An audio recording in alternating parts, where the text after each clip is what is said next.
چمنستان نبوت کی بہار اول،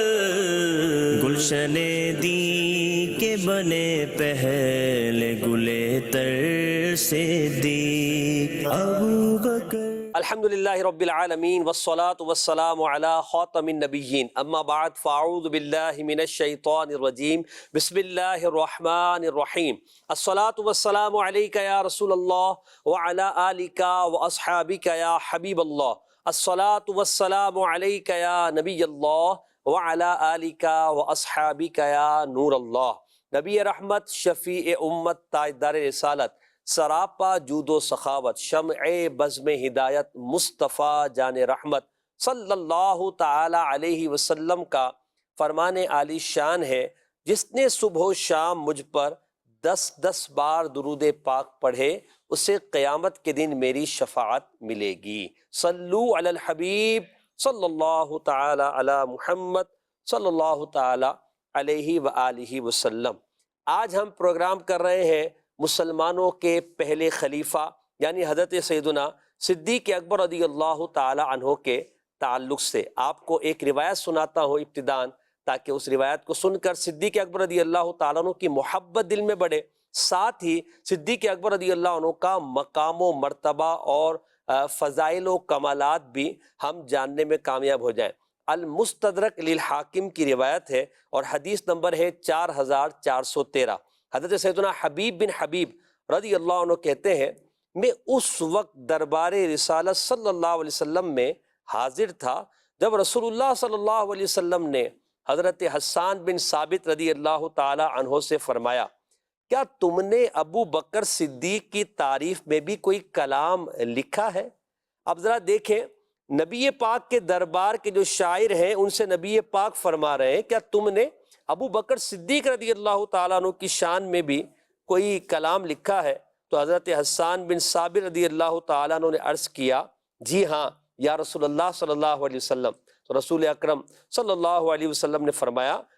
کہ اچھا چلو پھر سناؤ۔ تو حضرت حسان رضی اللہ تعالیٰ عنہ نے یوں کہا، اور جو اشعار تھے وہ نبی پاک کی بارگاہ میں پیش کیے۔ آپ کے اشعار کا ترجمہ بہت ہی خوبصورت ہے۔ عرض کرتے ہیں، وہ بلند غار میں ثانی اثنین ہے جب دشمنان رسول غار کے گرد پھرتے تھے، کیونکہ آپ پہاڑ پر چڑھے تھے اور وہ مخلوق سے بڑھ کر محبوب رسول خدا ہے۔ سب کو علم ہے کہ آپ کسی کو ان کے برابر نہیں جانتے تھے۔ حضرت حسان دربار رسالت میں عرض کر رہے ہیں صدیق اکبر کی شان میں کہ صدیق اکبر حضور کے سب سے زیادہ محبوب ہے، اور نبی پاک علیہ الصلوۃ والسلام کسی کو ان کے برابر نہیں جانتے تھے۔ اب آگے حدیث کے الفاظ ہیں، فتبسم رسول اللہ صلی اللہ علیہ وسلم، رسول اکرم صلی اللہ تعالی علیہ وسلم یہ اشعار سن کر خوشی سے مسکرانے لگے۔ سبحان اللہ۔ اب اس حدیث کو کنز العمال میں ابن نجار نے بھی روایت کیا، اور اس میں یوں مذکور ہے کہ جب رسول اللہ صلی اللہ علیہ وسلم نے اشعار سنے تو فضحک رسول اللہ حتی بدت نواجذہ، نبی پاک ایسے مسکرائے کہ حتیٰ کہ آپ کے پچھلے دانت مبارک ظاہر ہو گئے، اور فرمایا صدقت یا حسان، اے حسان تم نے سچ کہا، ہوا کما قلتا، ابو بکر تو ویسے ہی ہے جیسا تم نے کہا ہے۔ سبحان اللہ۔ پھر اسی حدیث کی ایک اور روایت امام سیوطی رحمۃ اللہ تعالیٰ نے تفسیر در منصور میں، ابن عساکر نے اور ابن عربی نے بھی اسے روایت کیا ہے۔ تو تفسیر در منصور میں امام جلال الدین سیوطی نے بھی یہ روایت ذکر فرمائی ہے۔ اب آپ غور کیجئے، مدنی چینل کے ناظرین، دربار رسالت لگا ہوا ہے، حضرت حسان بن ثابت حاضر ہے، رسول اکرم صلی اللہ علیہ وسلم حضرت حسان سے فرما رہے ہیں کہ حسان کیا تم نے ابو بکر رضی اللہ تعالیٰ عنہ کی شان میں بھی کوئی کلام لکھا ہے؟ اب آپ ذرا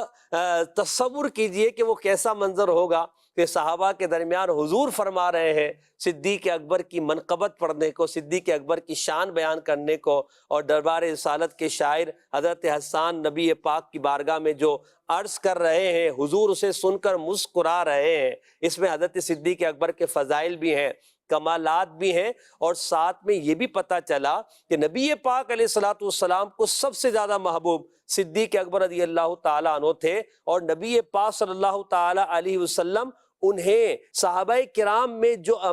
جو رتبہ تھا ان میں سب سے بلند رتبہ حضرت صدیق اکبر رضی اللہ تعالیٰ عنہ کو آپ عطا فرماتے تھے۔ یہ شان ہے حضرت صدیق اکبر رضی اللہ عنہ کی۔ اور آج ہمارا موضوع بھی ہے سب سے افضل صحابی، سب سے افضل صحابی۔ جب سب سے افضل صحابی کی بات کریں گے صدیق اکبر رضی اللہ تعالیٰ عنہ کو، تو آج ہم نے ڈسکس کرنا ہے صدیق اکبر کی افضلیت کے تعلق سے، اس پر قرآن و سنت کے دلائل کیا ہیں، صحابہ کرام کے ارشادات کیا ہیں۔ 14 صدیوں میں ائمہ امت نے، محدثین نے، فقہاء نے، علماء نے اس تعلق سے کیا بیان کیا ہے، اور امت کا عقیدہ دور صحابہ سے لے کر اب تک حضرت سیدنا صدیق اکبر رضی اللہ تعالیٰ عنہ کے تعلق سے یہی ہے کہ آپ سب سے افضل صحابی ہیں۔ تو اس تعلق سے انشاءاللہ آج بات کریں گے، اور آج پروگرام میں میرے استاد محترم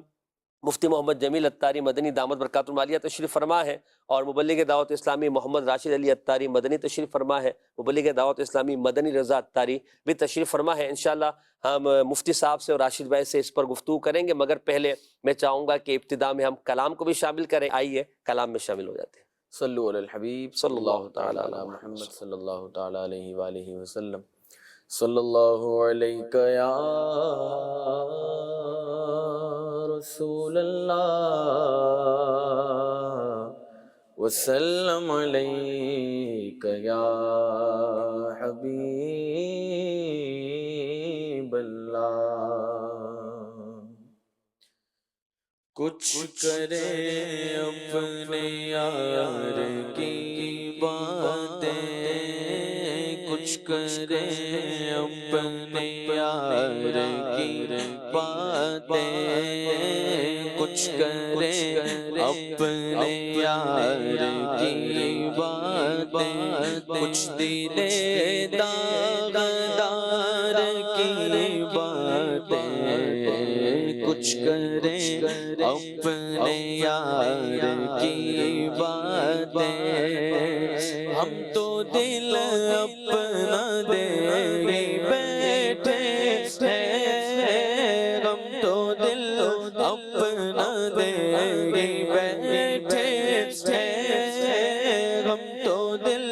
اپنا دے بیٹھے ہیں۔ اب یہ کیا اختیار کی باتیں، اب یہ کیا اختیار کی باتیں،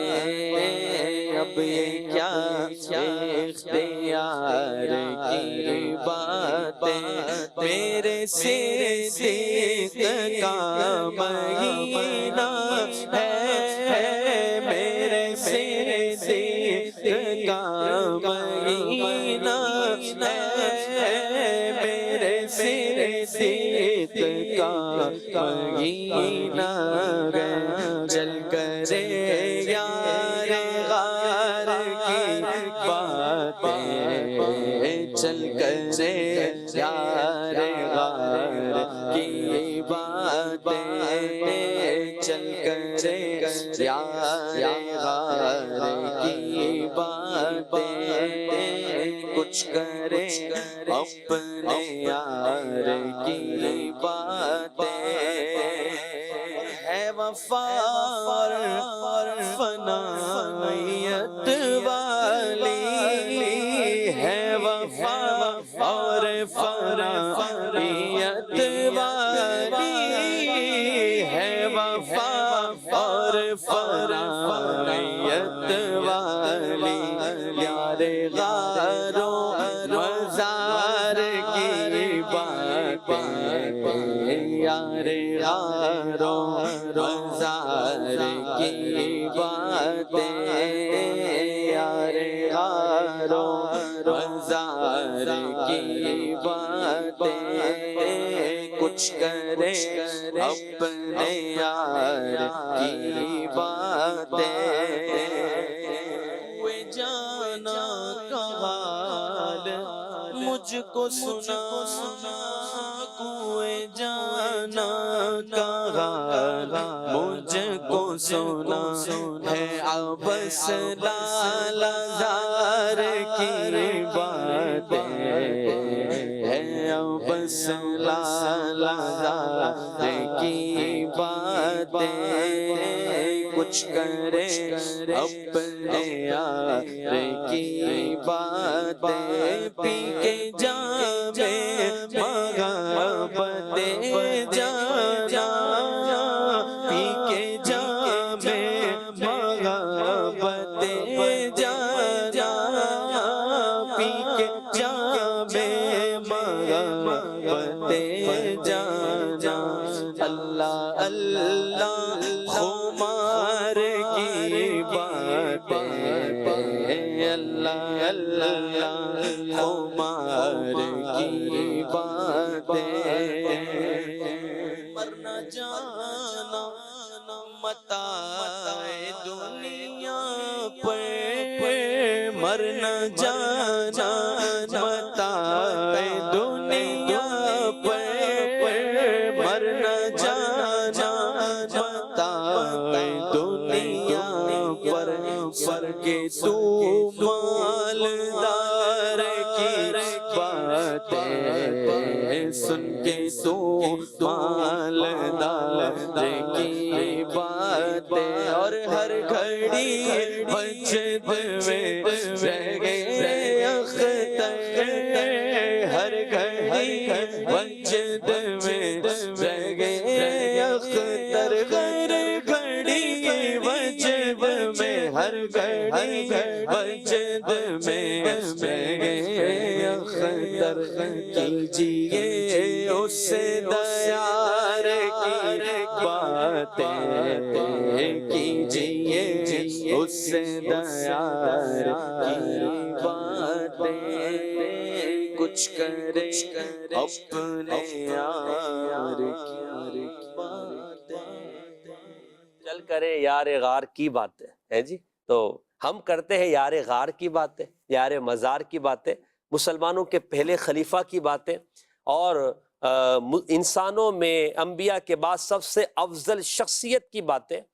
اللہ پاک نے جن کو بڑا مرتبہ عطا فرمایا اس شخصیت کی باتیں۔ تو انشاءاللہ ہم صدیق اکبر رضی اللہ تعالیٰ عنہ کی افضلیت اور آپ کی صحابیت اور آپ کے سب سے افضل صحابی ہونے کے حوالے سے آج بات کریں گے۔ آپ ہمارے ساتھ پروگرام میں رہیں۔ میں مفتی جمیل صاحب کی طرف پہلے بڑھتا ہوں۔ استاد صاحب یہ ارشاد فرمائے گا، افضلیت کی جب ہم بات کرتے ہیں تو اولاً یہ بتائیے کہ افضلیت کا معنی کیا ہے؟ جب صدیق اکبر سے ہم کے بارے میں ہم کہتے ہیں کہ آپ سب سے افضل ہیں انبیاء کے بعد، تو یہ افضلیت کو کس معنی میں ہم لیتے ہیں؟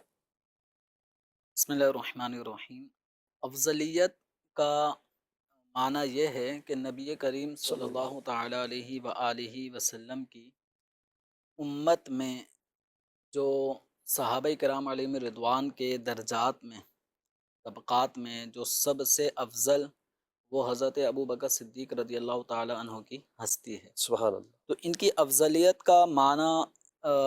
وہی ہوگا جو ایک ترتیب اللہ تبارک و تعالیٰ کی مخلوق میں جو علو شان، رفعت مکان والی ہستیاں ہیں، تو جو سبب فضیلت کا وہاں ہے وہی افضلیت کا سبب، معیار، وہی طریقہ یہاں پر بھی رہے گا۔ مثال کے طور پہ اللہ تبارک و تعالیٰ کی مخلوق میں سب سے افضل العالمین، اکرم المخلوقین، وہ سید عالم صلی اللہ علیہ وآلہ وسلم کی ذات مبارکہ ہے۔ پھر نبی کریم صلی اللہ تعالیٰ علیہ وآلہ وسلم کے بعد انبیاء سابقین، رسولان اعظام، ان کا درجہ آتا ہے جو انسانوں میں انبیاء اور رسول ہیں۔ پھر ان کے بعد ملائکہ مقربین، ان کا درجہ آتا ہے۔ پھر اس کے بعد پھر حضرات شیخین، یعنی حضرت سیدنا ابو بکر صدیق رضی اللہ تعالیٰ عنہ اور حضرت عمر رضی اللہ تعالیٰ عنہ، ان کا درجہ آتا ہے۔ پھر ان کے بعد حضرت عثمان غنی رضی اللہ تعالیٰ عنہ، حضرت مولا علی کرم اللہ تعالیٰ وجہہ الکریم، ان کا درجہ آتا ہے۔ اس کے بعد پھر بقیہ صحابہ کرام علیہم رضوان کے، یعنی عشرہ مبشرہ، پھر حسنین کریمین، یعنی اس طرح سے ان کے درجات ہیں، اصحاب بدر وغیرہ۔ تو اب یہ جو افضلیت کا معنی جو نبی کریم صلی اللہ تعالیٰ علیہ وآلہ وسلم کے حوالے سے قرآن پاک میں بیان کیا گیا کہ تلک الرسول فضلنا بعضهم علی بعض، جی کہ ہم نے ان رسولوں میں سے بعض کو بعض پر فضیلت دی ہے، پھر ان کے بعض پہ درجات بھی بلند کی ہیں۔ تو یہ جو فضیلت ہے جو انبیاء کرام علیہ الصلاۃ والسلام میں نبی کریم صلی اللہ علیہ وسلم کو تمام مخلوقات پر جو فضیلت حاصل ہے، تو اس کا سبب کیا ہے؟ اس کی وجہ ایک ہی ہے، وہ ہے قرب خدا بندی۔ سبحان اللہ، سبحان اللہ۔ جتنا قرب نبی کریم صلی اللہ تعالی علیہ وسلم کو اللہ تبارک و تعالی کی ذات سے دیگر مخلوق کے مقابلے میں حضور کو حاصل ہے، اتنا قرب کسی اور ہستی کو حاصل نہیں ہے۔ پھر حضور صلی اللہ تعالی علیہ وسلم کے بعد جن ہستیوں کو اللہ تبارک و تعالی کی بارگاہ میں قرب اور رفعت مکانی حاصل ہے، وہ انبیاء کرام علیہ الصلاۃ والسلام ہیں۔ پھر ان کے بعد جن ہستیوں کو اللہ تبارک و تعالیٰ کا قرب حاصل ہے، ان کو ملائکہ مقربین یعنی حضرت جبریل علیہ السلام، حضرت میکائیل، حضرت اسرافیل، حضرت عزرائیل علیہ السلام، ان کے بعد ان تین طبقات کے بعد پھر جو انسانوں میں سب سے افضل ترین مخلوق ہیں انبیاء و رسول اور ملائکہ مقربین کے بعد، وہ حضرت ابو بکر صدیق رضی اللہ تعالیٰ عنہ کی ہستی ہے۔ تو ان کے افضل ہونے کا معنی یہ ہے کہ انبیاء کرام علیہ الصلاۃ والسلام، ملائکہ مقربین کے بعد جس ہستی کو اللہ تبارک و تعالیٰ کا سب سے زیادہ قرب حاصل ہے، اللہ تبارک و تعالیٰ کے بارگاہ میں جن کے علو شان رفعت مکان ہیں، تو وہ حضرت ابو بکر صدیق رضی اللہ تعالیٰ عنہ کی ہستی ہے۔ تو ایسا نہیں ہے کہ انبیاء کرام علیہ الصلاۃ والسلام میں تو فضیلت کا معیار قرب الہی ہو اور صحابہ کرام علیہم رضوان میں فضیلت کا معیار کچھ اور ہو جائے۔ تو جس پیرائے میں انبیاء کرام علیہ الصلاۃ والسلام کی ایک دوسرے پہ فضیلت ہے، وہ علو شان اور رفعت مکان، قرب و ولایت، یہ سبب ہے۔ سبحان اللہ۔ اسی اعتبار سے جو جتنا اللہ کے قریب ہوتا گیا اس کا مرتبہ اتنا ہی بلند ہوتا چلا گیا۔ تو نبی کریم صلی اللہ تعالی علیہ وآلہ وسلم انبیاء اور رسول میں جس طرح افضل و اعلیٰ نمایاں مقام رکھتے ہیں قرب خدا بندی کے اعتبار سے، تو ایسے صحابہ کرام علیہ رضوان میں جو قرب خدا بندی صدیق اکبر رضی اللہ تعالیٰ عنہ کا حصہ ہے، وہ انہی کا مقدر ہے۔ واہ واہ، کیا بات ہے! انہی کی قسمت ہے کہ انہیں دیگر صحابہ کرام علیہ رضوان کے مقابلے میں اللہ تبارک و تعالیٰ کا قرب زیادہ ہے۔ اعلیٰ حضرت نے یہ لکھا نا اعتقاد الاحباب میں کہ جو جتنا اللہ، جو سب سے زیادہ اللہ کے قریب تھا وہ پہلا خلیفہ ہوا، یعنی مخلوق میں انبیاء کے بعد، پھر جو اس کے بعد اللہ کے قریب تھا وہ دوسرا خلیفہ ہوا، جو اس کے بعد اللہ کے قریب تھا وہ تیسرا خلیفہ ہوا، جو اس کے بعد اللہ کے خلیفہ قریب ہے وہ چوتھا خلیفہ ہوا۔ تو آپ نے فرمایا قرب الہی یہی جو ہے افضلیت کا اصل معیار وہی ہے۔ تو اسی اعتبار سے یہی بات علماء نے یہ بھی ارشاد فرمائی، جو خلافت ہے یہ اسی قرب خدا بندی کے درجے کے اعتبار سے ان خلفائے راشدین کو عطا ہوئی ہے۔ ایسا نہیں ہے کہ جو پہلا خلیفہ بنا اس کو سب سے افضل قرار دیا گیا، یعنی خلیفہ بننے سے افضل نہیں ہوا، خلافت سبب نہیں ہے۔ اللہ اللہ، اگر یہی خلافت کا سبب ہوتا تو پھر انبیاء کرام علیہ الصلاۃ والسلام میں اس طرح کی کوئی چیزیں بظاہر نظر نہیں آتی کہ انہوں نے کسی کو خلیفہ بنایا، اور اسی طرح کثرت ثواب، کثرت ثواب، کثرت اجر، یہ بھی سبب نہیں ہے، یعنی کسی کو انعامات، جنت کی نعمتیں، محلات زیادہ ملیں گے، تو یہ وجہ ہے افضل ہونے کا۔ تو افضل ہونے کا یہ معیار نہیں ہے کثرت اجر، یعنی بہت زیادہ محلات، نہریں اور باغات جنت میں ملیں گے، یہ سبب نہیں ہے۔ ٹھیک ہے، اگر یہ سبب مانا جاتا تو امام اہل سنت اعلیٰ حضرت رحمۃ اللہ علیہ ایک نقطہ ارشاد فرماتے ہیں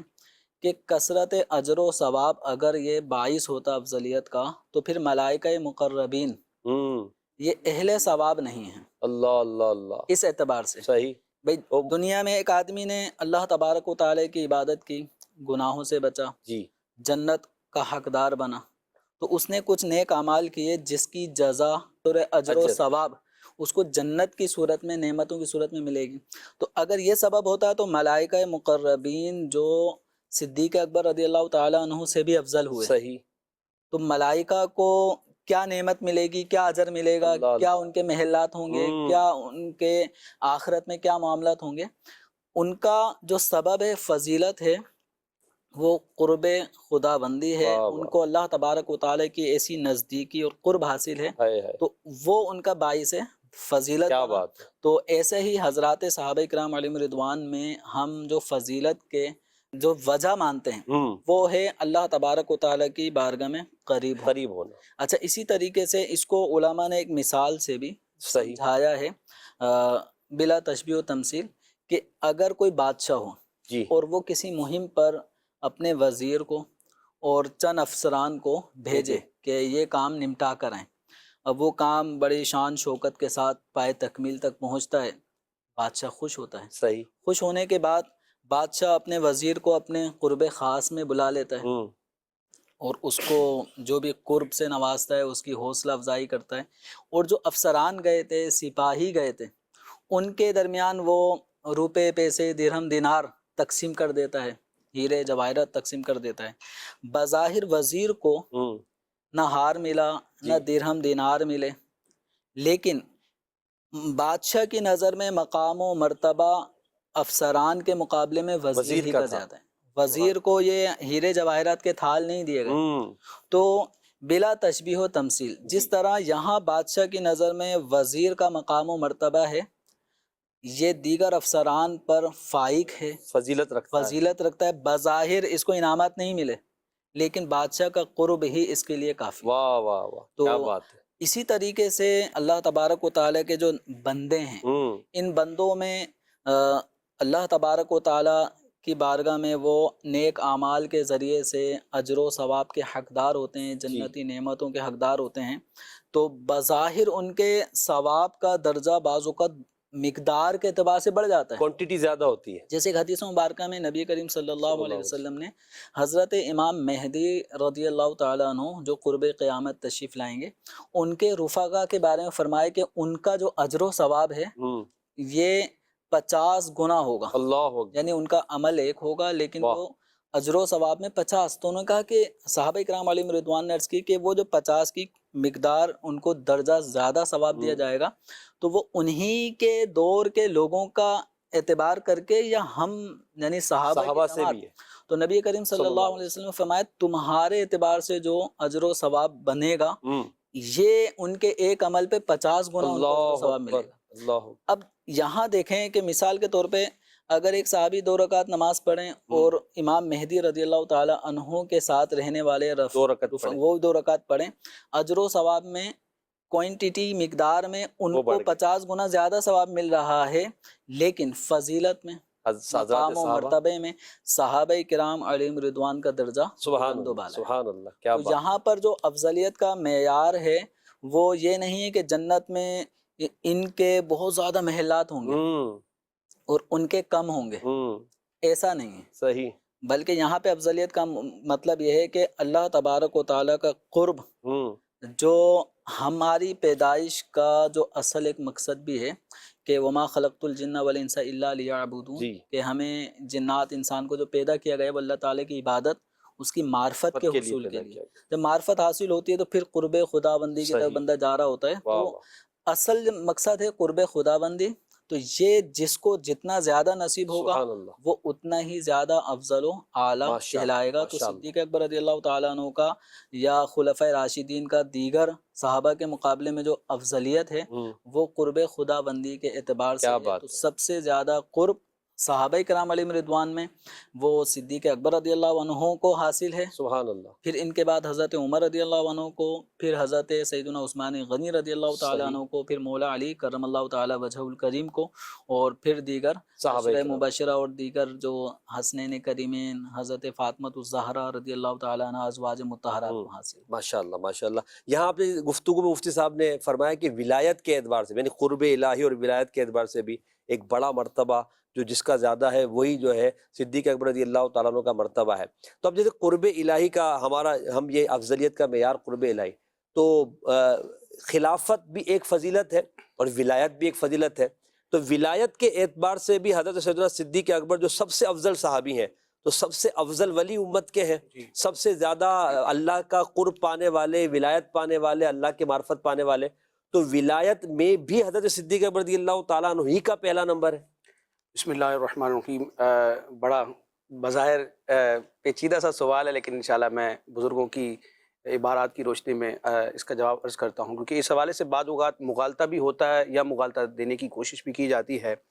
دیکھیں، ایک ہے خلافت ظاہری، ایک ہے خلافت باطنی۔ ویسے اس کی بزرگوں نے اس طرح تقسیم نہیں کی، لیکن سمجھنے کے اعتبار سے کہ امور ریاست کے حوالے سے جو خلفائے راشدین کی خلافت کی ترتیب ہے، یہ خلافت ظاہری سے اس کو آپ تعبیر کر لیں، اور ایک قرب الہی کا درجہ پانا، ولایت کے منصب پر فائز ہونا، جس کو آپ خلافت باطنی بھی کہہ لیں، کہ بعد میں آنے والے اولیاء جس ولی کی اقتداء کریں، پیروی کریں، اور وہ دیگر اولیاء کا پیشوا ہو۔ تو ولایت ظاہری ہو یا ولایت باطنی ہو، دونوں اعتبارات سے جناب صدیق اکبر رضی اللہ تعالیٰ عنہ امت میں بلکہ ساری مخلوق میں سب سے افضل ولی ہیں۔ سبحان اللہ۔ یہ افضلیت صدیق اکبر رضی اللہ تعالیٰ عنہ کا جو عقیدہ بیان کیا جاتا ہے، جیسے کہ قبلہ مفتی صاحب نے بھی ابتدا میں اس کی پوری تفصیل بیان فرمائی کہ نبیوں رسولوں کے بعد رسالت، خواہ وہ رسول فرشتوں کے ہوں یا انسانوں کے ہوں، اور نبی تو انسانوں ہی میں ہوتا ہے، اور جو مزید رسل ملائکہ کے علاوہ بھی جو حاملین عرش اور چند فرشتوں کا استثناء کتابوں میں ذکر کیا گیا ہے، جی مقربین بارگاہ جو فرشتے ہیں، ملائکہ ہیں، ان کے علاوہ، یعنی نبیوں بالجملہ یوں کہیں گے کہ نبیوں اور رسولوں کے بعد صرف انسانوں میں نہیں، صرف انسان اور جنات میں نہیں، صرف انسان جنات اور فرشتوں میں نہیں، بلکہ تمام خلق خدا میں سب سے افضل و اعلیٰ مقام و مرتبے والے جناب صدیق اکبر۔ سبحان اللہ، واہ واہ۔ ویسے کہا جاتا ہے کہ افضل البشر، اور اس طرح ہمارے بزرگوں نے ذکر بھی کیا ہے کہ انسانوں میں افضل، لیکن کئی مقامات پر اس کو بھی بیان کیا ہے کہ افضل الخلق، ہاں، یہ کوئی ایسی قید نہیں ہے کہ صرف انسانوں تک یہ محدود ہو۔ غایت التحقیق فی امامت العلی و صدیق میں اعلیٰ حضرت امام علیہ سنت نے جب افضلیت صدیق اکبر رضی اللہ تعالیٰ عنہ کا عقیدہ بیان فرمایا تو یہی فرمایا کہ یہ جو چار خلفاء ہیں اور ان میں بھی جو ترتیب والی فضیلت ہے، تو یہ تمام خلق خدا میں نبیوں رسولوں کے بعد افضل و اعلیٰ ہیں۔ تو جناب صدیق اکبر رضی اللہ تعالیٰ عنہ نبیوں رسولوں کے بعد، کیونکہ نبوت اور رسالت کے بعد اگلا درجہ ولایت کا آتا ہے، تو سب سے بڑے ولی جناب صدیق اکبر ہیں۔ اعلیٰ حضرت امام علیہ سنت نے فتاوی رضویہ شریف میں جا بجا صدیق اکبر رضی اللہ تعالیٰ عنہ کا جب ذکر خیر کیا تو آپ کے لیے ایک ٹائٹل استعمال کیا، ایک لقب استعمال کیا، افضل الاولیاء المحمدیین۔ کیا بات! اس کا مطلب کیا ہے؟ صدر الشریعہ مفتی امجد علی اعظمی رحمۃ اللہ تعالیٰ علیہ نے بہار شریعت کے پہلے حصے میں عقیدے کے بیان میں ذکر کیا کہ یہ ہمارا عقیدہ ہے کہ اس امت کے اولیاء دیگر امت کے اولیاء سے افضل، پھر اس امت کے اولیاء میں سب سے افضل خلفائے راشدین ہیں، پھر خلفائے راشدین میں بھی ولایت کے اعتبار سے وہی ترتیب ہے جو ان کی افضلیت اور خلافت کے اعتبار سے ترتیب ہے، یعنی سب سے افضل ولی صدیق اکبر، پھر فاروق اعظم، پھر عثمان غنی، پھر مولا علی۔ اور علامہ علی قاری رحمۃ اللہ تعالیٰ علیہ شرح فقہ اکبر میں بھی ایک مقام پر ذکر کرتے ہیں صدیق اکبر رضی اللہ تعالیٰ عنہ کے حوالے سے کہ آپ کون ہیں؟ افضل الاولیاء من الاولین والآخرین۔ اس طرح کے کلمات ہیں کہ یہ امت ہو یا پچھلی امتیں ہو، تمام خلق خدا میں سب سے افضل ولی جناب صدیق اکبر رضی اللہ تعالیٰ عنہ ہیں۔ داتا گنج بخش علی حجویری رحمۃ اللہ تعالیٰ علیہ نے اپنی مشہور زمانہ کتاب کشف المحجوب میں جب اس امت کے اولیاء کرام کا تذکرہ شروع فرمایا تو سب سے پہلے جس ولی اللہ کا آپ نے ذکر فرمایا وہ جناب صدیق اکبر ہیں۔ اور داتا صاحب کشف المحجوب میں فرماتے ہیں کہ ابو بکر کون ہے؟ یہ شیخ الاسلام ہے۔ شیخ الاسلام جیسا عظیم ٹائٹل حضرت صدیق اکبر رضی اللہ تعالیٰ عنہ کے لیے داتا صاحب استعمال فرماتے ہیں، اور فرماتے ہیں نبیوں کے بعد ساری مخلوق میں سب سے افضل و اعلیٰ یہ ہے۔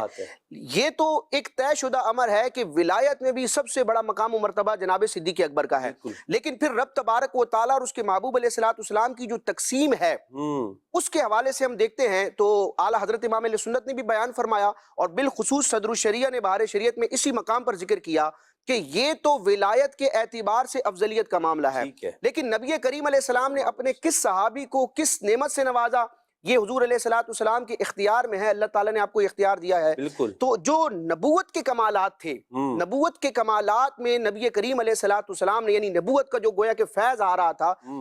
انبیاء کا جو خصوصی فیضان تھا، اس اعتبار سے جناب صدیق اکبر اور فاروق اعظم کو نبی کریم علیہ السلام نے اپنی امت کے لیے مقرر فرمایا، اور جو کمالات ولایت ہیں، یعنی ولایت کے کمالات کا جو گویا کہ ایک فیضان ہے، وہ نبی کریم علیہ السلام نے بالخصوص مولا علی حیدر کرار کو عطا فرمایا۔ لہٰذا اب مولا علی رضی اللہ تعالی عنہ جو ہیں وہ سلطان ولایت بھی ہیں اور قاسم ولایت بھی ہیں۔ واہ واہ یعنی امام اہل سنت نے بھی یہ ذکر کیا ہے کہ دنیا میں آپ کی یہ شان ہے کہ امت محمدی میں اب جو بھی ولی بنے گا مولا حیدر کرار کی گویا کہ اجازت اور عطا سے بنے گا۔ اللہ اللہ، آپ کے در سے ولایت تقسیم ہوتی کیا ہے۔ بات ہے، ایسا نہیں ہو سکتا کہ امت محمدیہ میں اب کوئی ولی ہو اور وہ معاذ اللہ حضرت مولا علی رضی اللہ تعالیٰ عنہ سے فیض لیے بغیر بن جائے۔ تو آپ کا یہ مقام و مرتبہ ہے کہ ولایت آپ سے چلتی ہے۔ سبحان اللہ۔ اب دیکھیں اعلیٰ حضرت امام علیہ سنت نے جو شجرہ شریف تحریر فرمایا منظوم انداز میں، یا الہی رحم فرما مصطفیٰ کے واسطے، یا رسول اللہ کرم کیجئے خدا کے واسطے۔ اب دیکھیں افضلیت مطلقہ کے اعتبار سے، خلافت کے اعتبار سے اور ولایت کے اعتبار سے بھی پہلا نمبر جناب صدیق اکبر کا ہے۔ بالکل ہے۔ تو اب آپ دیکھیں اس شجرے میں صدیق اکبر کا ذکر نہیں آیا، مولا علی کا آیا۔ کیوں؟ اس لیے کہ اگرچہ ولایت میں چوتھا نمبر مولا علی کا ہے، لیکن اس ولایت کے فیضان کو اور تمام سلاسل طریقت میں فیض جاری کرنے والی جو شخصیت ہیں، گویا کہ جو اس مرکز کے سلطان اور بادشاہ ہیں وہ حیدر کرار ہیں۔ اسی لیے اعلیٰ حضرت نے حضور علیہ السلام کے ذکر کے فوراً بعد مولا علی کا ذکر کیا، مشکلیں حل کر شہ مشکل کشا کے واسطے۔ سبحان اللہ، کیا بات ہے۔ آپ کو شعر پڑھ کے ذرا رونق تو بڑھا دیں۔ رسل اور انبیاء کے بعد جو افضل ہو عالم سے، رسل اور انبیاء کے بعد جو افضل ہو عالم سے، یہ عالم ہے کس کا مرتبہ صدیق اکبر کا، یہ عالم ہے کس کا مرتبہ صدیق اکبر کا۔ ہوئے فاروق عثمان و علی جب داخل بیعت، ہوئے فاروق عثمان و علی جب داخل بیعت، بنا فخر سلاسل سلسلہ صدیق اکبر کا، بنا فخر سلاسل سلسلہ صدیق اکبر کا۔ کسی بزرگ کی یا کسی ولی کی عظمت و شان بیان کرنے کا ایک اسلوب اور انداز یہ بھی ہوتا ہے کہ بیان کیا جائے کہ اس بزرگ کی پیروی کرنے والے، ان کو فالو کرنے والے کون ہیں۔ جیسے کہ حضرت سیدنا امام اعظم ابو حنیفہ رحمۃ اللہ تعالی علیہ کی عظمت و شان کے حوالے سے امام حسکفی رحمۃ اللہ تعالی علیہ نے در مختار کے مقدمے میں جب آپ کا ذکر خیر فرمایا تو امام اعظم کی عظمت اور فضیلت کے چیپٹر میں اس عنوان کو بھی لیا کہ امت کے اتنے بڑے بڑے اولیاء نے امام اعظم کی تقلید فرمائی اور وہ حنفیت پر تھے۔ تو اور بہت سارے بزرگوں کا نام بھی ذکر کیا۔ اسی طرح حضرت غوث اعظم رضی اللہ تعالیٰ عنہ جو ابتداءً حنبلی تھے، لیکن جب آپ کو قطبیت کبریٰ کا منصب ملا اور آگے چل کے آپ پھر مجتہد مطلق کے منصب پر فائز ہوئے، تو امام احمد بن حنبل رحمۃ اللہ تعالی علیہ کی جب عظمت بیان کی جاتی ہے تو اس کانٹیکسٹ میں یہ بھی بیان کیا جاتا ہے کہ امام احمد بن حنبل امت کے وہ امام ہیں جن کی تقلید اور پیروی کرنے والوں میں شیخ عبد القادر جیلانی جیسی شخصیات بھی شامل ہیں۔ تو یہ ایک انداز ہوتا ہے۔ تو اب جناب صدیق اکبر کا سلسلہ ولایت ہم دیکھتے ہیں تو یہ سلسلہ ولایت کتنا اعلیٰ ہے، یعنی تمام سلاسل کے لیے گویا کہ فخر اور افتخار کا باعث ہے، فخر سلاسل ہے صدیق اکبر رضی اللہ تعالی عنہ کا سلسلہ، کہ اس سلسلے میں بیعت کرنے والے مرید ہونے والے فاروق اعظم بھی ہیں، عثمان غنی بھی ہیں اور حیدر کرار مولا مرتضیٰ بھی ہیں۔ بنا فخر سلاسل سلسلہ صدیق اکبر کا، ہوئے فاروق عثمان و علی جب داخل بیعت، ہوئے فاروق عثمان و علی جب داخل بیعت، بنا فخر سلاسل سلسلہ صدیق اکبر کا، بنا فخر سلاسل سلسلہ صدیق اکبر کا۔ آئیے ناظرین کی کچھ کالز بھی لے لیتے ہیں۔ مفتی صاحب ہمارے ساتھ تشریف فرما ہے، دیکھتے ہیں ناظرین ہمیں کیا کہنا چاہتے ہیں، کیا سوال کرنا چاہتے ہیں۔ جی سوال یہ تھا کہ حضرت ابوبکر صدیق رضی اللہ تعالی عنہ اور حضرت عمر فاروق رضی اللہ تعالی عنہ کو شیخین کیوں کہا جاتا ہے؟ جی مفتی صاحب، شیخین آپ کو کیوں کہتے ہیں؟ شیخ کا جو لفظ ہے نا، ایک تو عمر رسیدہ ہونے کے اعتبار سے یہ لفظ استعمال ہوتا ہے، اور شیخ کا ایک لفظ عظمت کے معنوں میں بھی استعمال کیا جاتا ہے. صحیح. تو جو حضرت سیدنا ابو بکر صدیق رضی اللہ تعالیٰ عنہ ہیں، حضرت عمر رضی اللہ تعالیٰ عنہ ہیں، قدیم الاسلام صحابی ہیں، اور مکہ مکرمہ میں ہی ابتداءً ہی یہ حضرات اسلام لے آئے تھے، اور پھر ان کی جو خدمات نبی کریم رؤوف الرحیم صلی اللہ علیہ وسلم کے ساتھ رہی ہیں وہ اتنی نمایاں ہیں کہ حضرت مولا علی کرم اللہ تعالی وجہہ الکریم خود ارشاد فرماتے ہیں کہ نبی کریم صلی اللہ علیہ وسلم کی زبانی ہم یہ سنا کرتے تھے کہ میں نے، ابو بکر نے اور عمر نے یہ کام کیا، واہ واہ. میں، ابو بکر، عمر یہاں گئے. یعنی نبی کریم صلی اللہ علیہ وسلم کی زبان پر صحابہ کرام علیہم رضوان کی جو اتنی بڑی تعداد تھی، اس تعداد میں جن ہستیوں کا نام حضور صلی اللہ علیہ وسلم اپنے کسی کام میں ذکر کرتے تھے، تو اس کام میں صحابہ میں یہ دو ہستیاں بالخصوص شریک ہوا. سبحان اللہ سبحان اللہ. تو چونکہ نبی کریم صلی اللہ علیہ وسلم کو انہیں قرب نصیب ہے، اور اس قرب مصطفی صلی اللہ علیہ وسلم کی برکت سے یہ دیگر صحابہ کرام علیہ رضوان میں بالکل واضح عظیم المرتبت ہستیاں ہیں، اور اس بنا پر ان کے لیے ایک لفظ شیخ، کیا بات. پھر چونکہ دو ہیں تو شیخین، کیا بات. تو اس اعتبار سے ان دونوں ہستیوں کے لیے شیخین کا لفظ استعمال کیا جاتا ہے. تو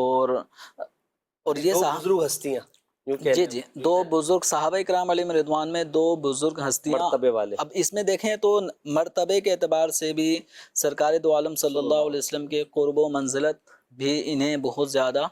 میسر تھی، حاصل تھی. تو اس اعتبار سے بھی بالکل نمایاں ہستی ہیں، تو ان کو الگ سے ایک خطاب امت نے شیخین، صحابہ میں جب یہ لفظ استعمال ہوگا شیخین،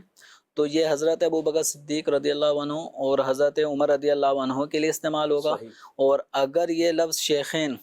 اگر امام اعظم رحمۃ اللہ علیہ کے جو آپ کا حلقہ احباب تھا ان میں استعمال، اس میں جب یہ لفظ استعمال ہوتا ہے، تو وہاں پہ امام اعظم رحمۃ اللہ علیہ اور ان کے شاگردوں میں سب سے نمایاں ہستی حضرت امام ابو یوسف رحمۃ اللہ علیہ، ان دونوں کے لیے لفظ شیخین استعمال ہوتا ہے. اسی طرح محدثین کی صف میں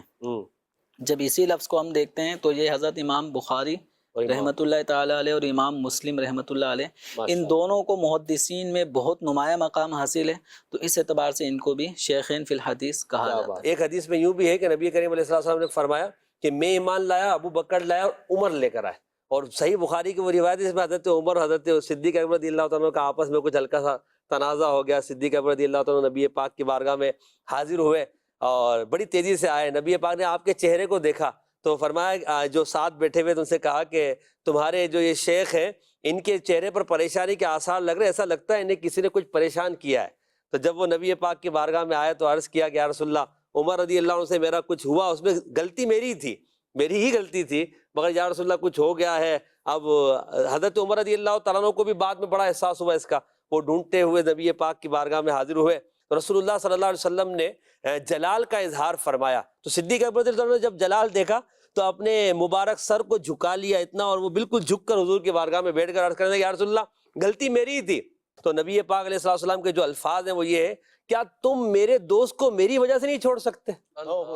کیا تم میرے دوست کو میری وجہ سے نہیں چھوڑ سکتے؟ تو اب یہ صدیق اکبر رضی اللہ تعالیٰ کی جو فضیلت ہے، تو پھر انہیں شیخ نہ کہا جائے تو پھر کنہیں شیخ کہا جائے؟ یہ امت کے شیخ ہیں اور امت کے اولیاء کے شیخ ہیں، امت کے علماء کے شیخ، شیخ الاسلام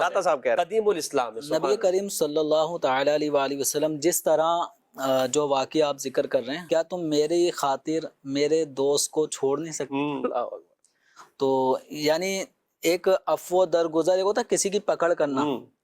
اگرچہ آپ حق بجانے میں جی کسی بھی معاملے میں اپنا حق آپ کا ان پہ آتا ہے، لیکن حضور کی نسبت تو دیکھیں کہ حضور فرماتے ہیں کہ میرے لیے میرے صاحب کو نہیں چھوڑ سکتے. یہ وہ صاحب ہیں جن کا ذکر قرآن پاک میں بھی ہے، اذ یقول لصاحبہ لا تحزن ان اللہ معنا. تو نبی کریم صلی اللہ علیہ وسلم صدیق اکبر رضی اللہ عنہ کا ادب،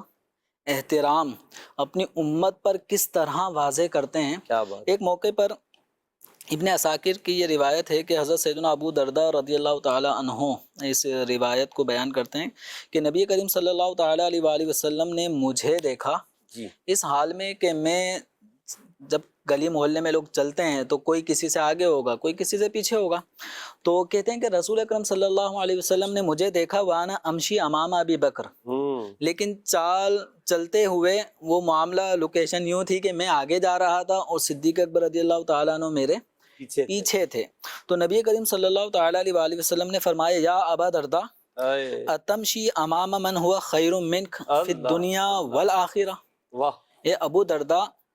کیا تم اس ہستی سے بھی آگے آگے چل رہے ہو جو تم سے دنیا اور آخرت میں بہتر ہے؟ اللہ. پھر حدیث مبارکہ میں مزید کلمہ ہے کہ ما طلعت الشمس ولا غربت علی احد بعد النبیین والمرسلین افضل من ابی بکر. اللہ اللہ. فرمایا کہ انبیاء اور مرسلین کے علاوہ کسی بھی ایسے شخص پر نہ سورج طلوع ہوا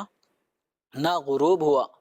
جو ابو بکر صدیق سے افضل فضیلت میں بڑھ کر ہو. تو نبی کریم صلی اللہ تعالیٰ علیہ وآلہ وسلم اپنی امت کو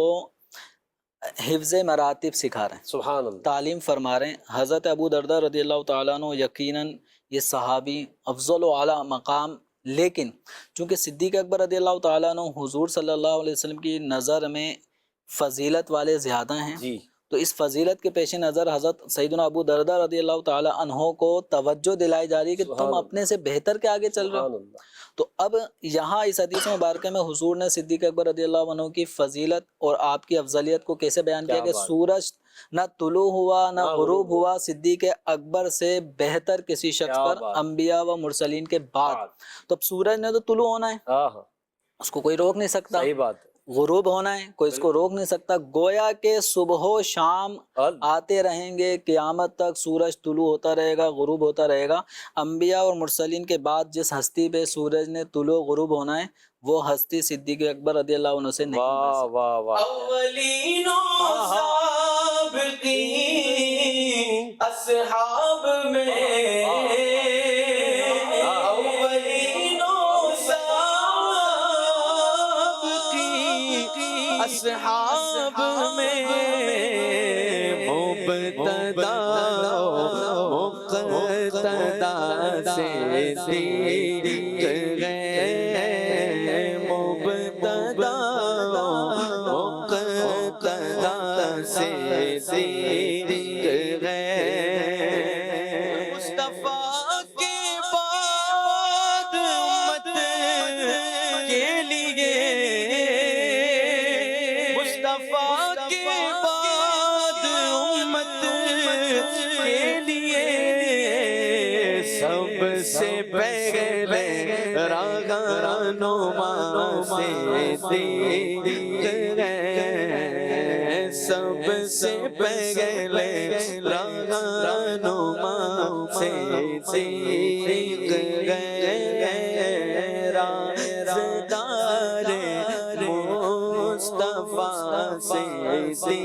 دیکھ گئے، پیشوائے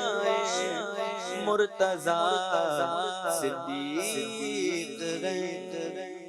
وہ جو حدیث میں نے سنے بخاری شریف والی حضرت عمر نبی پاک علیہ السلام کی بارگاہ میں جب آئے، یہ بھی ارشاد فرمایا کہ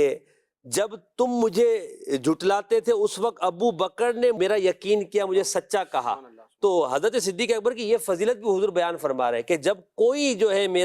مجھ پر ایمان لانے والا نہیں تھا تو سب سے پہلے ایمان لانے والے، میری تصدیق کرنے والے، مجھے سچا ماننے والے وہ صدیق اکبر رضی اللہ تعالی عنہ تھے. تو اللہ پاک نے صدیق اکبر رضی اللہ تعالیٰ عنہ کے فضائل کو بزبان مصطفیٰ صلی اللہ علیہ وسلم اس طرح نشر فرمایا کہ وہ امت تک وہ پہنچتے رہے، اور امت نے اگر یہ کہا جائے کہ نبی پاک کی ظاہری حیات سے لے کر اب تک اسی عقیدے کو اپنایا ہے کہ حضور صلی اللہ تعالیٰ علیہ وسلم کے صحابہ کرام میں سب سے افضل صحابی حضرت صدیق اکبر رضی اللہ تعالیٰ عنہ ہے، اور انبیاء و مرسلین کے بعد سب سے افضل بڑا مقام صدیق اکبر کا ہے. تو 14 صدیوں کے جو ہمارے آئمہ گزرے ہیں، علماء گزرے ہیں، میں چاہوں گا کہ آپ کچھ یہ بھی بتائیں کہ آئمہ امت کا اس بارے میں کیا انداز رہا ہے کہ صدیق اکبر کی افضلیت کو انہوں نے کس طرح بیان کیا ہے. کچھ اگر آپ اس پر بیان کریں، پھر انشاءاللہ قرآن پاک کے تعلق سے مفتی صاحب سے میں کچھ عرض کروں گا.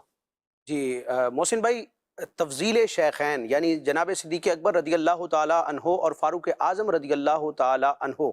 ان دونوں ہستیوں کے نبیوں اور رسولوں کے بعد تمام مخلوق میں افضل و اعلیٰ ہونے کا جو یہ مسئلہ ہے، اس کو مسئلہ تفضیل شیخین کہا جاتا ہے؟ اولاً یہ بات میں عرض کروں کہ یہ کوئی صرف فضیلت کا معاملہ نہیں ہے، جی بلکہ یہ عقیدے کے باب سے ہے۔ صحیح، یعنی امام علیہ سنت نے بھی اس کی صراحت فرمائی، اور علم عقیدہ کی کتابوں میں جہاں دیگر عقائد ہوتے ہیں وہاں افضلیت شیخین کو بھی ڈسکس کیا جاتا ہے، اور ساری امت کے اکابرین نے تفضیل شیخین کے اس ٹاپک کو عقیدہ قرار دیا ہے اور عقیدے کی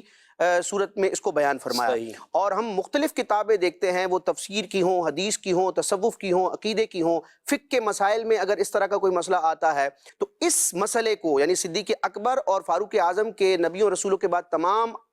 مخلوق میں افضل ہونے کے مسئلے کو جب علماء بیان کرتے ہیں تو چند الفاظ کا استعمال کرتے ہیں، چند اصطلاحات اور ٹرمز کا استعمال کرتے ہیں، گویا کہ ان الفاظ کے ذریعے امت کے اکابرین اس مسئلے کی نزاکت اور اس کی علمی اور شرعی اور فنی حیثیت کو بیان کرتے اچھا ہیں۔ پھر یہ دیکھیں تو 14 صدیوں کے علماء نے وہی اصطلاحات تقریباً سیم استعمال کی ہیں اصل جو تواتر آج کے تک ساتھ۔ ہم بیان کر رہے ہیں تواتر میں، تو اس میں تو پھر اختلاف ہونا اور وسوسے میں آنا تو ایک عقل مند آدمی کے لیے تو ہو ہی نہیں سکتا نا۔ میں وہ الفاظ ذکر کرتا ہوں کہ امت کے تمام اکابرین نے جب تفضیل شیخین صدیق اکبر اور فاروق اعظم رضی اللہ تعالیٰ عنہما کے تمام نبیوں اور رسولوں کے بعد افضل و اعلیٰ ہونے کے عقیدے کو بیان کیا تو اس کے لیے عقیدے اور اعتقاد کا لفظ استعمال کیا، پھر اس کو اجماعی قرار دیا کہ یہ اجماعی مسئلہ ہے، یہ جمہور کا صرف موقف نہیں ہے بلکہ اہل سنت اہل اسلام کا اجماعی عقیدہ ہے۔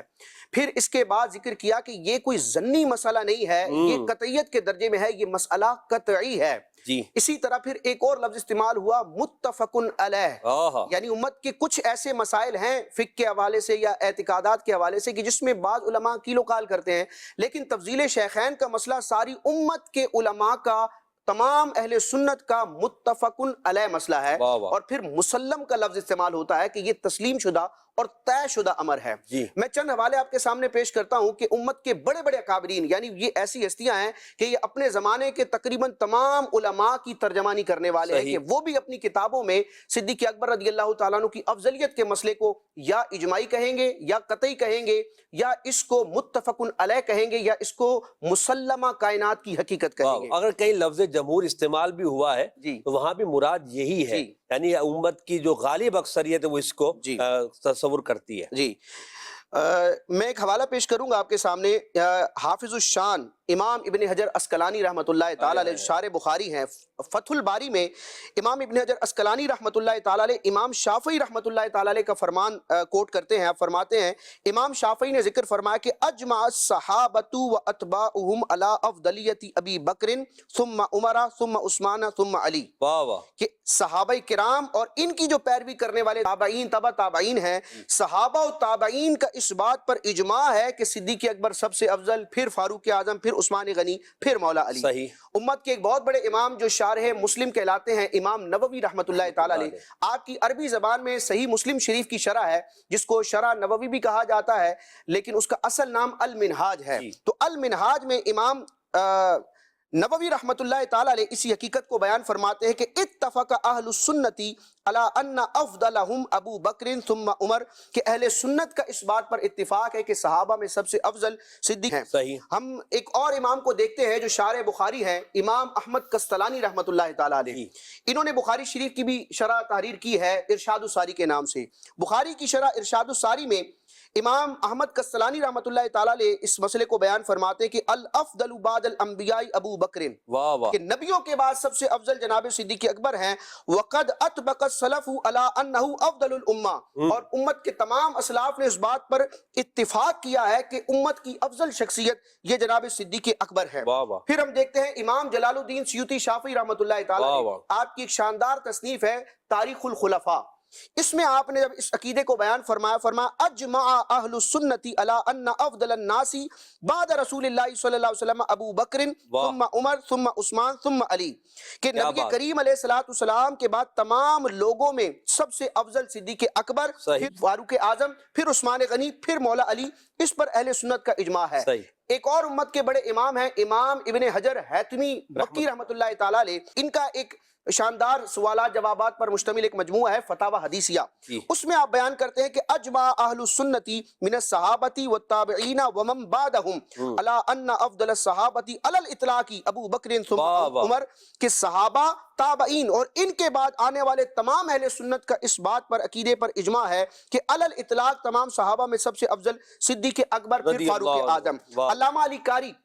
جن کو محقق اہل سنت بھی کہا جاتا ہے، المعروف ملا علی قاری رحمۃ اللہ تعالی علیہ، انہوں نے امام اعظم کی کتاب فقہ اکبر کی عربی زبان میں شرح لکھی ہے منح الروض الازہر، جس کو شرح فقہ اکبر کہا جاتا ہے۔ اس میں آپ بیان فرماتے ہیں کہ تفضیل ابی بکر و عمر رضی اللہ عنہما متفق علیہ بین اہل سنتی، کہ صدیق اکبر اور فاروق اعظم کے سب صحابہ میں افضل ہونے پر اہل سنت کا اتفاق ہے، یہ کوئی اختلافی مسئلہ نہیں ہے۔ اور آپ اس کو قطعی کہہ کر بھی تعبیر فرماتے ہیں۔ اسی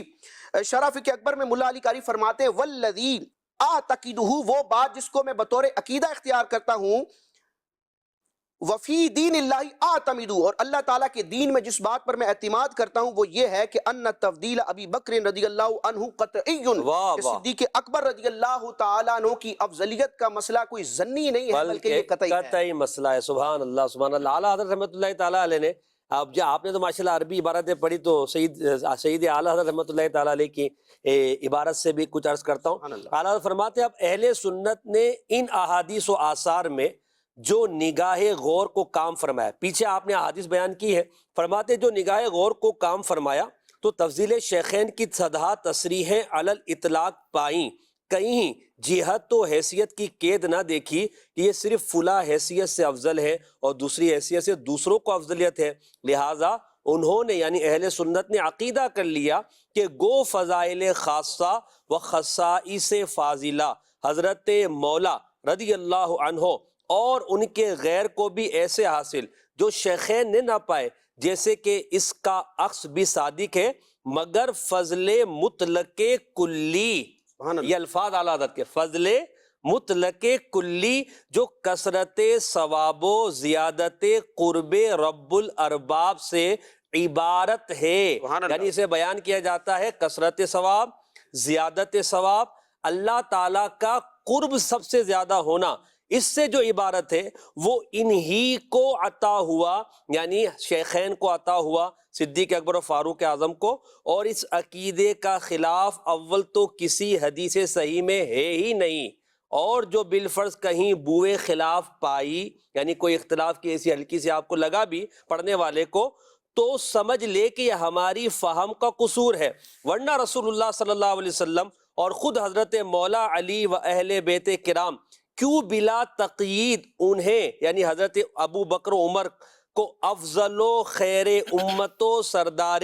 اولین و آخرین بتاتے؟ یہ واضح الفاظ سیدی اعلیٰ حضرت رحمۃ اللہ تعالیٰ نے ہمیں بیان فرمائے ہیں، تو اس لیے ہم یہ عقیدہ رکھتے ہیں کہ صدیق اکبر رضی اللہ تعالیٰ عنہ سب سے افضل ہے، آپ جیسا مرتبہ کسی اور کا نہیں ہے، اللہ پاک نے آپ کو بڑا کمال عطا فرمایا۔ محسن بھائی، اس میں یہ جو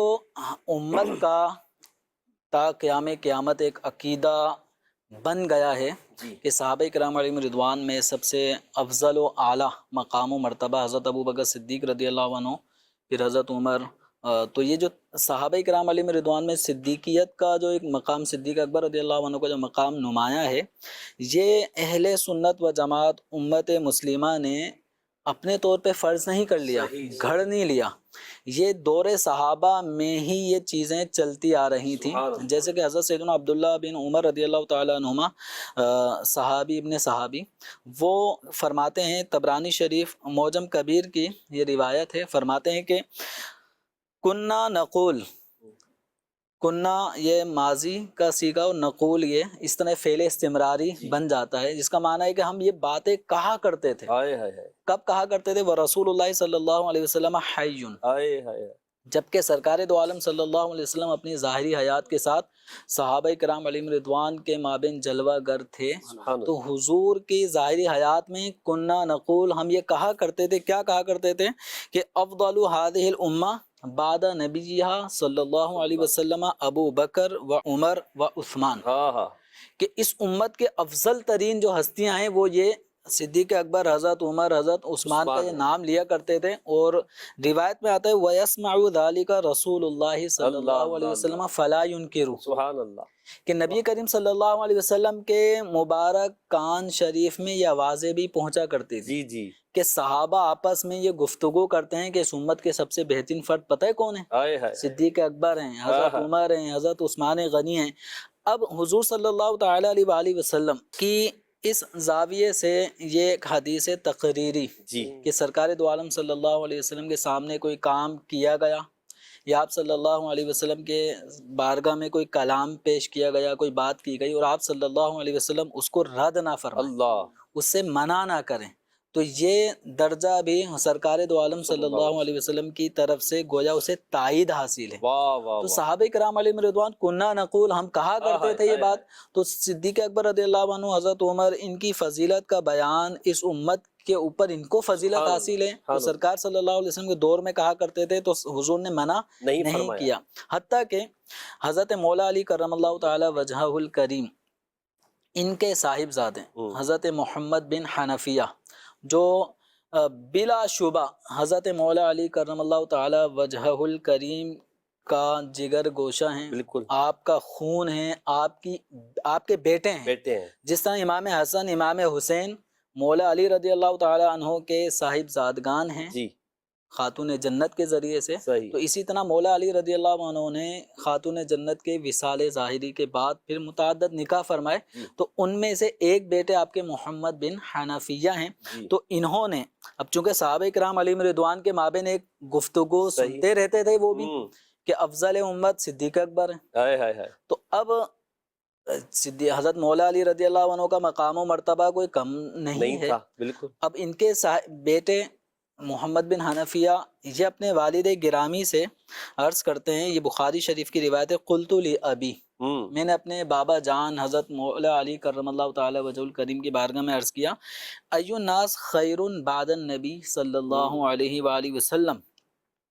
کہ حضور صلی اللہ علیہ وسلم کے بعد اب اس امت میں لوگوں میں سب سے بڑھ کر کون ہے؟ جی، اب دیکھیں وہ پوچھ رہے ہیں کہ عقیدہ، صحابہ کرام علیہ رضوان کے سامنے، اب چونکہ تابعی بزرگ ہیں، حضرت محمد بن مولا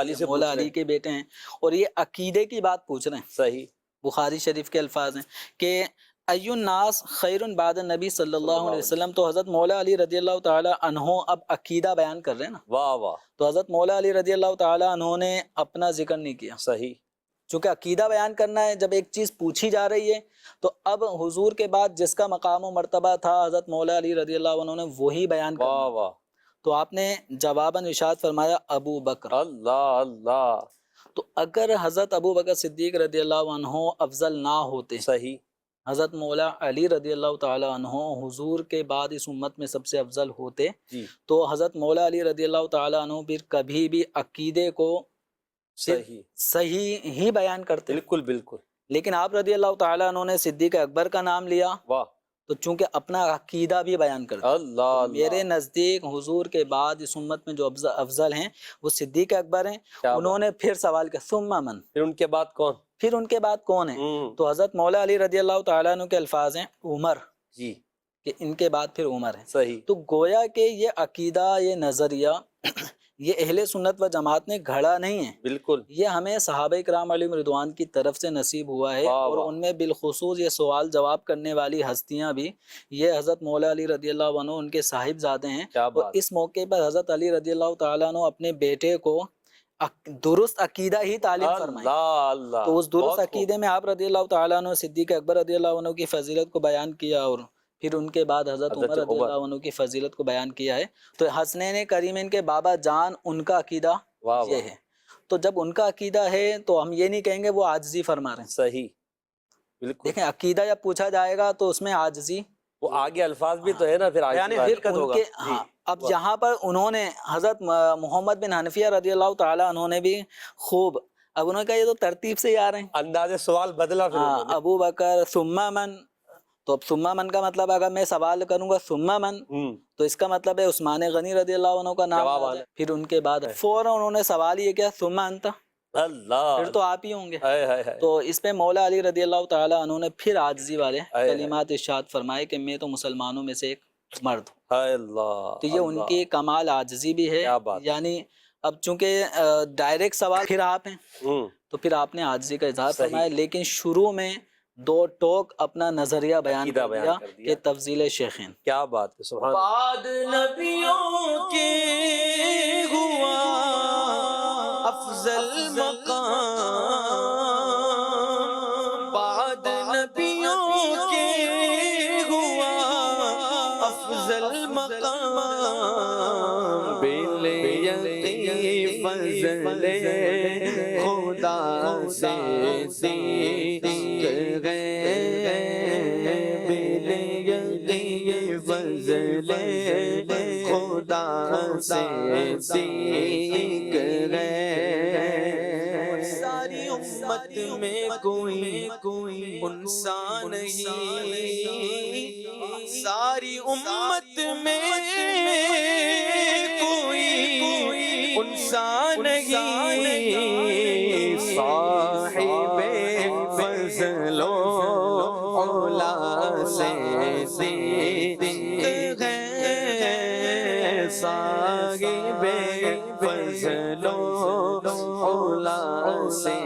صدق ہے.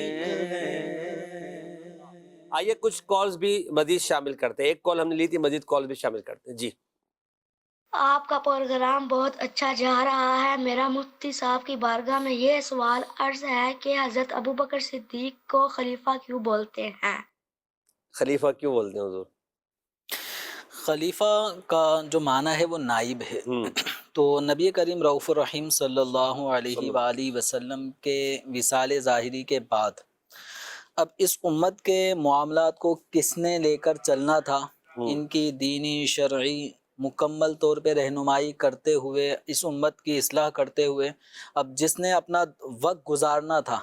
تو اس ہستی کو خلیفہ کہا جاتا ہے. اور یہ آپ رضی اللہ تعالیٰ عنہ کی جو خلافت ہے، یہ چونکہ نبی کریم رؤوف الرحیم صلی اللہ تعالیٰ علیہ وآلہ وسلم کے دور میں ہی نبی کریم صلی اللہ علیہ وسلم نے اگرچہ واضح طور پر کھل کر کہ میرے بعد یہ خلیفہ ہوں گے، اس طرح کا واضح طور پہ کوئی اعلان نہیں فرمایا تھا، لیکن احادیث کریمہ میں سرکار دو عالم صلی اللہ علیہ وسلم نے واضح طور پہ یوں ضرور کہہ دیا کہ اللہ اور مومنین ابو بکر کے علاوہ کسی اور سے راضی نہیں ہوں گے، کسی اور پہ متفق نہیں ہوں گے. تو یہ آپ صلی اللہ تعالیٰ علیہ وسلم نے گویا اپنے وصال ظاہری کے بعد کے معاملات کو ایک ڈسکس کر دیا تھا. اور ایک حدیث مبارکہ الفردوس بمعصور الخطاب کے اندر امام دیلمی رحمۃ اللہ تعالیٰ علیہ وہ ایک حدیث مبارکہ نقل کرتے ہیں کہ جبریل امین سرکار دو عالم صلی اللہ علیہ وسلم کے پاس حاضر ہوئے تو آپ صلی اللہ علیہ وسلم نے فرمایا، یا جبریل من یہاجر معی، ہجرت میرے ساتھ کون کرے گا؟ صحیح. تو جبریل امین نے جواب عرض کیا، ابو بکر، آپ کے بعد آپ کی امت کے معاملات کے والی نگران وہی ہوں گے، وَهُوَ أَفْضَلُ امتی کا، کیا بات. اور وہ آپ کی امت میں سب سے فضیلت والے ہوں گے. تو یہ نبی کریم صلی اللہ تعالیٰ علیہ وآلہ وسلم نے اپنے طور پر بھی صحابہ کرام علیہم رضوان کو یہ بات اس قدر، یعنی صحابہ میں بھی یہ بات اتنی واضح تھی کہ حضور صلی اللہ علیہ وسلم کے بعد اگر خلافت کا جو معاملہ آئے گا تو اس پر کس ہستی کا انتخاب کرنا ہے. اگرچہ انصار و مہاجرین کا کچھ اس معاملے میں ایک اختلاف رائے ہوا تھا، لیکن کچھ تھوڑی توجہ دلانے پہ سب کا صدیق اکبر رضی اللہ تعالیٰ عنہ پہ اتفاق ہو چکا تھا. تو کیا عظیم الشان جذبات تھے حضرت مولا علی کرم اللہ تعالیٰ وجہ الکریم کے، جہاں حضرت عمر رضی اللہ عنہ آپ کے صدیق اکبر کے ہاتھ پہ بیعت کر رہے ہیں، عثمان غنی دیگر صحابہ بیعت کر رہے ہیں. تو جب حضرت مولا علی کرم اللہ تعالیٰ وجہ الکریم کا بیعت صدیقی کرنے کا جب وقت آیا تو ان کا الگ ہی انداز تھا. کیا کہتے ہیں، من رضیہ رسول اللہ صلی اللہ علیہ وسلم لدیننا، حضور صلی اللہ تعالیٰ علیہ وسلم نے جس ہستی کا انتخاب اور جس ہستی کو پسند ہمارے دین کے معاملے میں کر لیا ہے، کیا ہم ان کا انتخاب اپنے دنیاوی معاملات میں نہیں کریں سبحان گے، اللہ، تو سبحان یہ کہہ کر آپ نے صدیق اکبر رضی اللہ تعالیٰ عنہ کے بات ہاتھ پہ بیعت کی تھی۔ تو واہ۔ یہ حضور صلی اللہ تعالیٰ علیہ وسلم نے کس طرح دین کے معاملات میں صدیق اکبر رضی اللہ عنہ کو پسند کیا تھا۔ وصال ظاہری سے پہلے جی سرکار دو عالم صلی اللہ علیہ وآلہ وسلم نے چونکہ مرض وصال میں آپ صلی اللہ علیہ وسلم نے امامت نہیں فرمائی کچھ نمازوں میں۔ ٹھیک، اب حضور کے مصلی پر صحابہ کرام علیہم رضوان میں سے کون سی ہستی ہوگی جو حضور کی ظاہری حیات میں حضور کے مصلی پر آ کر صحابہ کو لیڈ کرے گا، اللہ، ان کی امامت کرے گا اور انہیں گویا قرب خدا بندی میں لے جانا چاہے گا۔ جو امام ہوتا ہے سبحان اللہ، وہ گویا آگے بڑھ کر سارے نمازیوں کو جب سجدے میں سب جاتے ہیں تو قرب خدا بندی میں سب سے زیادہ بندہ جو قریب ہوتا ہے وہ سجدے کی حالت میں۔ اللہ، تو اب میرے صحابہ کو جو قرب خدا بندی اجتماعی طور پر جو ملے گی، اس میں کون آگے بڑھ کر ان کا امام بنے گا؟ تو نبی کریم صلی اللہ علیہ وسلم نے فرمایا مرو ابا بکر ان یصلی بالناس۔ بخاری شریف میں حدیث مبارکہ 8-10 مقامات پہ موجود ہے صحیح، کہ ابو بکر کو حکم دو کہ وہ لوگوں کو نماز پڑھائیں۔ ٹھیک، اب حضرت ام المؤمنین عائشہ صدیقہ رضی اللہ تعالی عنہا یہ حضور صلی اللہ علیہ وسلم کی بارگاہ میں کچھ عرض گزار ہوتی ہیں کہ یا رسول اللہ، میرے والد گرامی وہ بڑے رقیق القلب ہیں، نرم دل ہے، نرم دل ہیں، بڑے آپ کی غیر موجودگی کا ایک تو وہ احساس کہ صحیح، آپ نہیں ہیں آگے اور امامت، تصور میں تو آپ ہی ہیں، ٹھیک ہے، ہائے ہائے، تو اب وہ اتنے رقیق القلب ہیں کہ آپ کی غیر موجودگی میں وہ مصلی پہ کھڑے نہیں ہو پائیں گے۔ اللہ، تو اب لیکن نبی کریم صلی اللہ تعالی علیہ وسلم کا ایک ہی فرمان تھا، ابو بکر کو حکم دو اللہ، کہ وہ نماز پڑھائیں گے۔ واہ، تو بالآخر سرکار دو عالم صلی اللہ علیہ وسلم کی ظاہری حیات میں صدیق اکبر رضی اللہ تعالیٰ عنہ نے امامت فرمائی، صحیح، اور بعض نمازیں سرکار صلی اللہ تعالیٰ علیہ وسلم نے صدیق اکبر رضی اللہ عنہ کی کو آگے گویا ان کی امامت میں حضور صلی اللہ تعالیٰ علیہ وسلم نے نماز ادا فرمائی۔ سبحان اللہ، تو یہ سرکار دو عالم صلی اللہ علیہ وسلم نے نماز کے معاملے میں، جبکہ الصلاۃ عماد الدین، جی، نماز دین کا ستون ہے، نماز ارکان اسلام میں سب سے زیادہ اہم ترین عبادت ہے، اس کے لیے سرکار صلی اللہ تعالیٰ علیہ وسلم جس ہستی کو اپنی امت میں پسند فرما رہے ہیں وہ صدیق اکبر۔ جی، ام المؤمنین رائے تبدیل کرنا چاہ رہی ہیں کہ حضرت عمر سے پڑھوا لیں ابو بکر کو۔ اللہ، اللہ، حضور صلی اللہ علیہ وسلم کے کلمات بڑے جلال والے تھے، سبحان اللہ، تو آپ صلی اللہ تعالیٰ علیہ وسلم نے جو صدیق اکبر رضی اللہ تعالیٰ عنہ کی ذات میں دیکھا تھا سبحان اللہ، وہ آپ صلی اللہ تعالیٰ علیہ وسلم اس کے پیش نظر ان کو امامت کا مصلہ دیا۔ تو حضرت مولا علی رضی اللہ تعالیٰ عنہ بھی، حضرت عمر، حضرت عثمان غنی، عشرہ مبشرہ، اصحاب بدر، اصحاب احد، یہ سارے بیعت رضوان کرنے والے صحابہ حضرت صدیق اکبر کے پیچھے ہی نماز پڑھ رہے ہیں۔ واہ واہ، تو گویا جب ان کو دین کے معاملے میں نماز جیسی عبادت میں ہم نے ان کو امام مان لیا، کیا تو بات، امور خلافت جس کے اندر دنیاوی معاملات بھی ہوں گے تو ان کے اندر صدیق اکبر کا انتخاب ہم کیوں نہ کریں۔ کیا بات، تو حضور صلی اللہ تعالیٰ علیہ وسلم کے جو خلیفہ ہیں، آپ کی نیابت، آپ کی خلافت کا حق صدیق اکبر رضی اللہ تعالیٰ عنہ نے اچھے انداز سے ادا کیا۔ بنا فخر سلاسل سلسلہ صدیق اکبر کا بنا فخر سلاسل سلسلہ صدیق اکبر کا فاروق عثمان و علی جب داخل بیت بنا فخر سلاسل سلسلہ صدیق اکبر کا بنا فخر سلاسل سلسلہ صدیق اکبر کا۔ ویسے انشاءاللہ کچھ گفتگو کرتے ہیں، پھر آپ سے میں وہ امیر سنت جو نعرے دیے نا صدیق اکبر کے تعلق سے وہ انشاءاللہ ہم نے جھوم جھوم کر لگانے، اپنے عقیدے کو مضبوط کرنا ہے۔ راشد بھائی، سیدنا مجدد الف ثانی رحمۃ اللہ تعالیٰ علیہ کا ایک بڑا مقام و مرتبہ ہے، اور آپ رحمۃ اللہ تعالیٰ علیہ کے مکتوبات کو بڑی اہمیت دی جاتی ہے جو آپ نے تحریر فرمائے ہیں مختلف جگہوں کے نام۔ تو مجدد الف ثانی رحمۃ اللہ تعالیٰ نے اپنی مکتوبات میں نبی پاک علیہ الصلوۃ والسلام کے صحابہ میں سب سے افضل صحابی حضرت صدیق اکبر رضی اللہ تعالیٰ عنہ کی افضلیت کے تعلق سے کیا عقیدہ بیان فرمایا ہے، اس کو بھی اگر آپ ذکر کریں۔ سبحان اللہ۔ امام ربانی مجدد الفسانی شیخ احمد سرہندی فاروقی رحمۃ اللہ تعالیٰ علیہ بر صغیر کی ان عظیم ہستیوں میں شمار کیے جاتے ہیں کہ جو پورے بر صغیر میں اہل حق کی ترجمانی میں لیڈنگ پوزیشن پر ہمیں نظر آتے ہیں۔ یعنی بر صغیر کے رہنے والے جو مسلمان ہیں، وہ جو نبی کریم علیہ الصلوۃ والسلام کے دین سے فیضیاب ہوئے، تو چند ایسی مخصوص ہستیاں ہیں کہ جن کے نام جو ہے نا گویا کہ حجت اور اتھارٹی کی حیثیت رکھتے ہیں، جیسے کہ شیخ محقق شاہ عبد الحق محدث دہلوی ہیں، پیر مہر علی شاہ صاحب ہیں، اعلیٰ حضرت امام اہل سنت ہیں، تو انہی میں ایک عظیم شخصیت مجدد الفسانی رحمۃ اللہ تعالیٰ علیہ ہیں۔ یعنی بر صغیر کے مسلمانوں کے لیے اگر مجدد صاحب کا کوئی قول پیش کر دیا جائے تو وہ گویا کہ ایک دلیل کی حیثیت رکھتا ہے۔ مجدد صاحب اپنی طرف سے تو کوئی بیان کریں گے نہیں، وہ قرآن و سنت ہی سے بیان کریں گے۔ اب یہ جو بلا وجہ شیطان وسوسہ ڈالتا ہے کہ یہ بزرگوں کے اقوال پر کو دلیل کے طور پر، تو ہم بزرگوں کے اقوال کو بطور دلیل اس لیے تھے کہ ہمارے ان بزرگوں نے قرآن و سنت سے جو عطر نکال کر دیا ہے، وہی عقیدہ اور وہی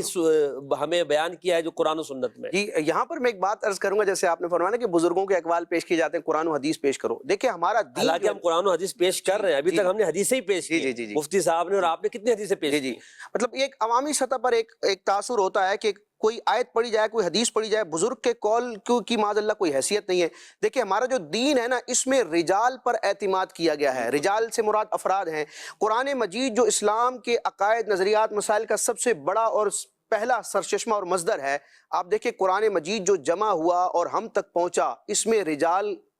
کا عمل دخل ہے۔ یعنی صحابہ کرام نے جمع کیا، ان پر ہم نے اعتماد کیا کہ یہ وہی قرآن ہے جو نبی کریم علیہ السلام کے سینہ اطہر پر نازل ہوا۔ دوسرا دین کے مسئلے کو ثابت کرنے کا جو ذریعہ اور ریسورس ہے وہ ہے حدیث رسول۔ حدیث رسول جو ہم تک پہنچی، کتابوں تک جو تحریر کی گئی، یعنی صحابہ کرام کے دور سے لے کے آج تک، تو صحابہ، تابعین، تبع تابعین اور ان محدثین پر ہم نے اعتماد کیا،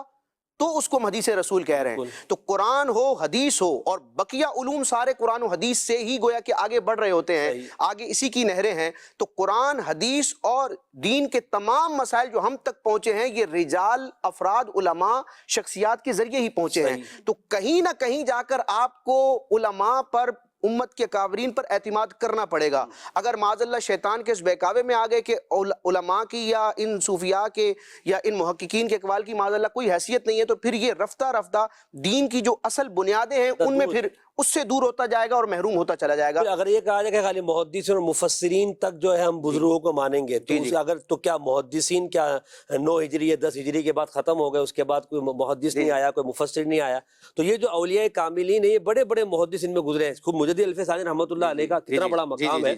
تو یہ جو آپ نے فرمایا نا کہ بزرگوں سے ہٹ کر ہم نہیں جا سکتے، وہ ایک حدیث پاک میں برکت تمہارے بزرگوں کے ساتھ، اس کی شرح میں علماء نے یہ بھی فرمایا ہے کہ جو عقائد و نظریات تمہارے بزرگوں کے ہیں وہ عقائد و نظریات اختیار کرو، جو اعمال تمہارے بزرگ کرتے ہیں وہ اعمال اختیار کرو، کہ برکت تمہارے بزرگوں کے ساتھ۔ سبحان اللہ، سبحان اللہ۔ علماء جو بیان کرتے ہیں نا کہ دین میں سند کی بڑی حیثیت ہے، اسناد کی حیثیت ہے، تو سند در حقیقت کے شے کا نام ہے، افراد کے مجموعے ہی کا نام ہے کہ کن افراد کے ذریعے یہ بات ہم تک پہنچتی ہے۔ تو بہرحال سند پر اعتماد ہوتا ہے، اور سند کے ساتھ ہی دین ہے، اور یہ دین محمدی کی اس امت کی گویا کہ یہ دیگر امتوں کے مقابلے میں خصوصیت ہے کہ اس امت کو ہر مسئلہ سند کے ذریعے پہنچا ہے۔ تو مجدد الفسانی شیخ امام احمد سرہندی رحمۃ اللہ تعالیٰ علیہ مکتوبات شریف میں مختلف مقامات پر صحابہ کرام کی عظمت و شان اور ان سے متعلق عقائد بیان کرتے ہیں۔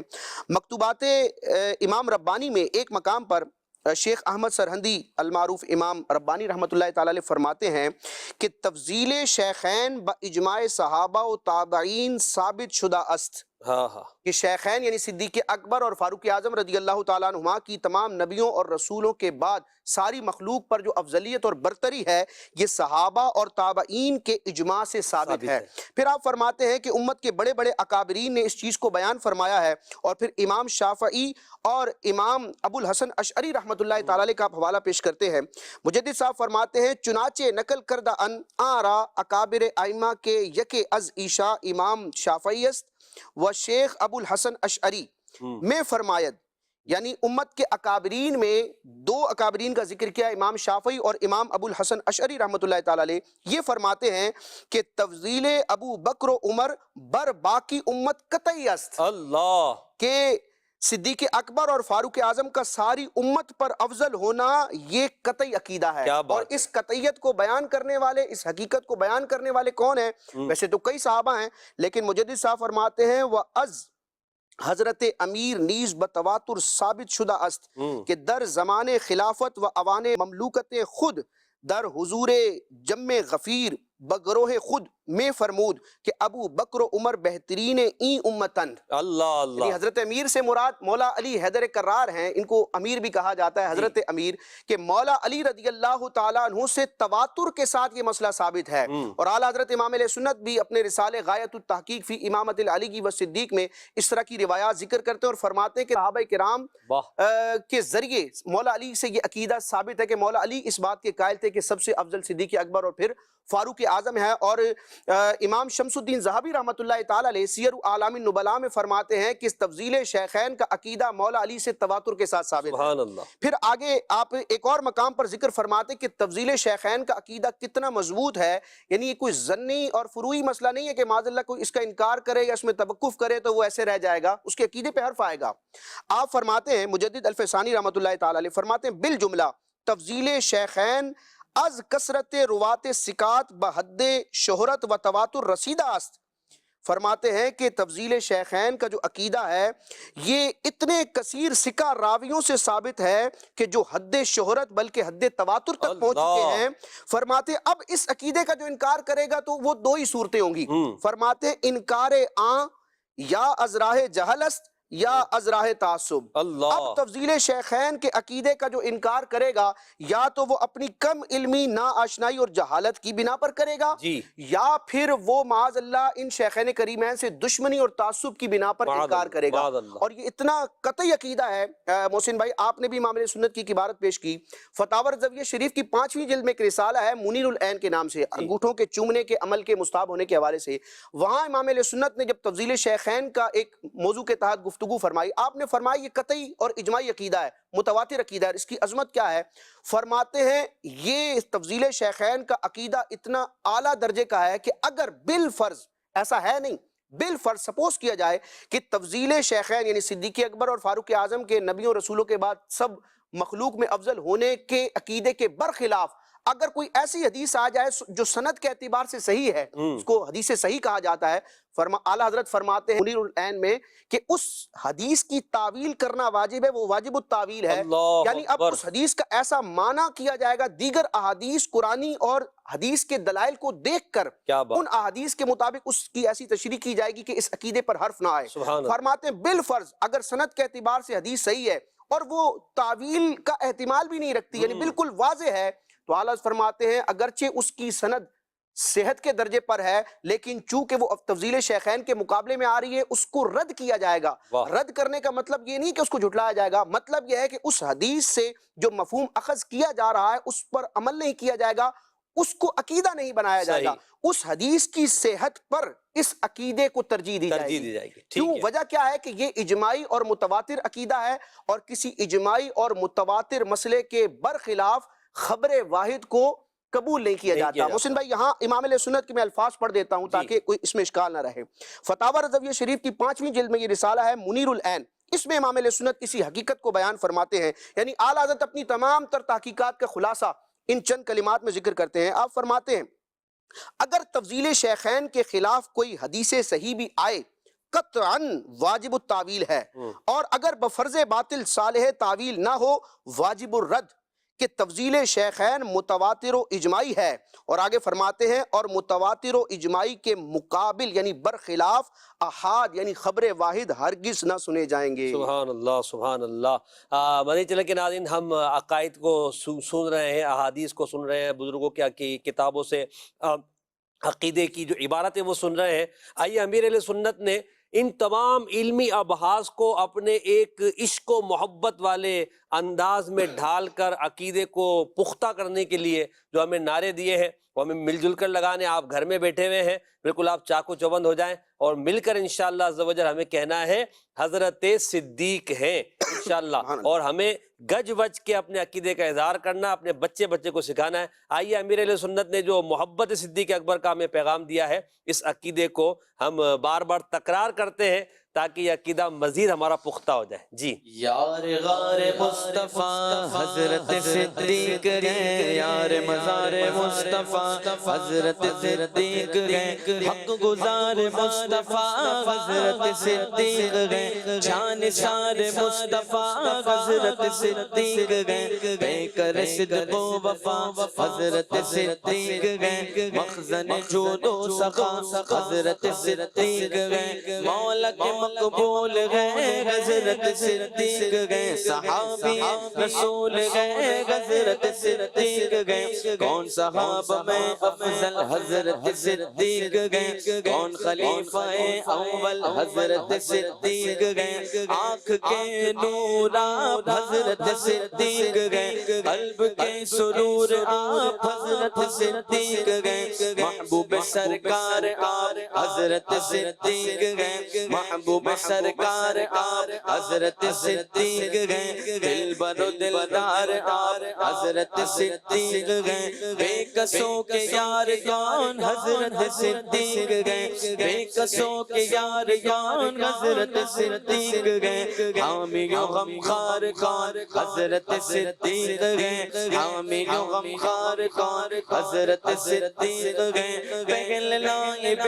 نبی حضرت صدیق گئے، پہل نائب نبی حضرت صدیق گئے، بالیقین جنتی حضرت صدیق گئے، بالیقین جنتی حضرت صدیق گئے، آقا کے نور نظر حضرت صدیق گئے، آقا کے نور نظر حضرت صدیق گئے، سب کے منظور نظر حضرت صدیق گئے، سب کے منظور نظر حضرت صدیق گئے، میرے غم گسار کون حضرت صدیق گئے، میرے غم گسار کون حضرت صدیق گئے، حامی عطار کون حضرت صدیق گئے، حامی عطار کون حضرت صدیق گئے، حضرت صدیق گئے، حضرت صدیق گئے، حضرت صدیق گئے، حضرت صدیق گئے،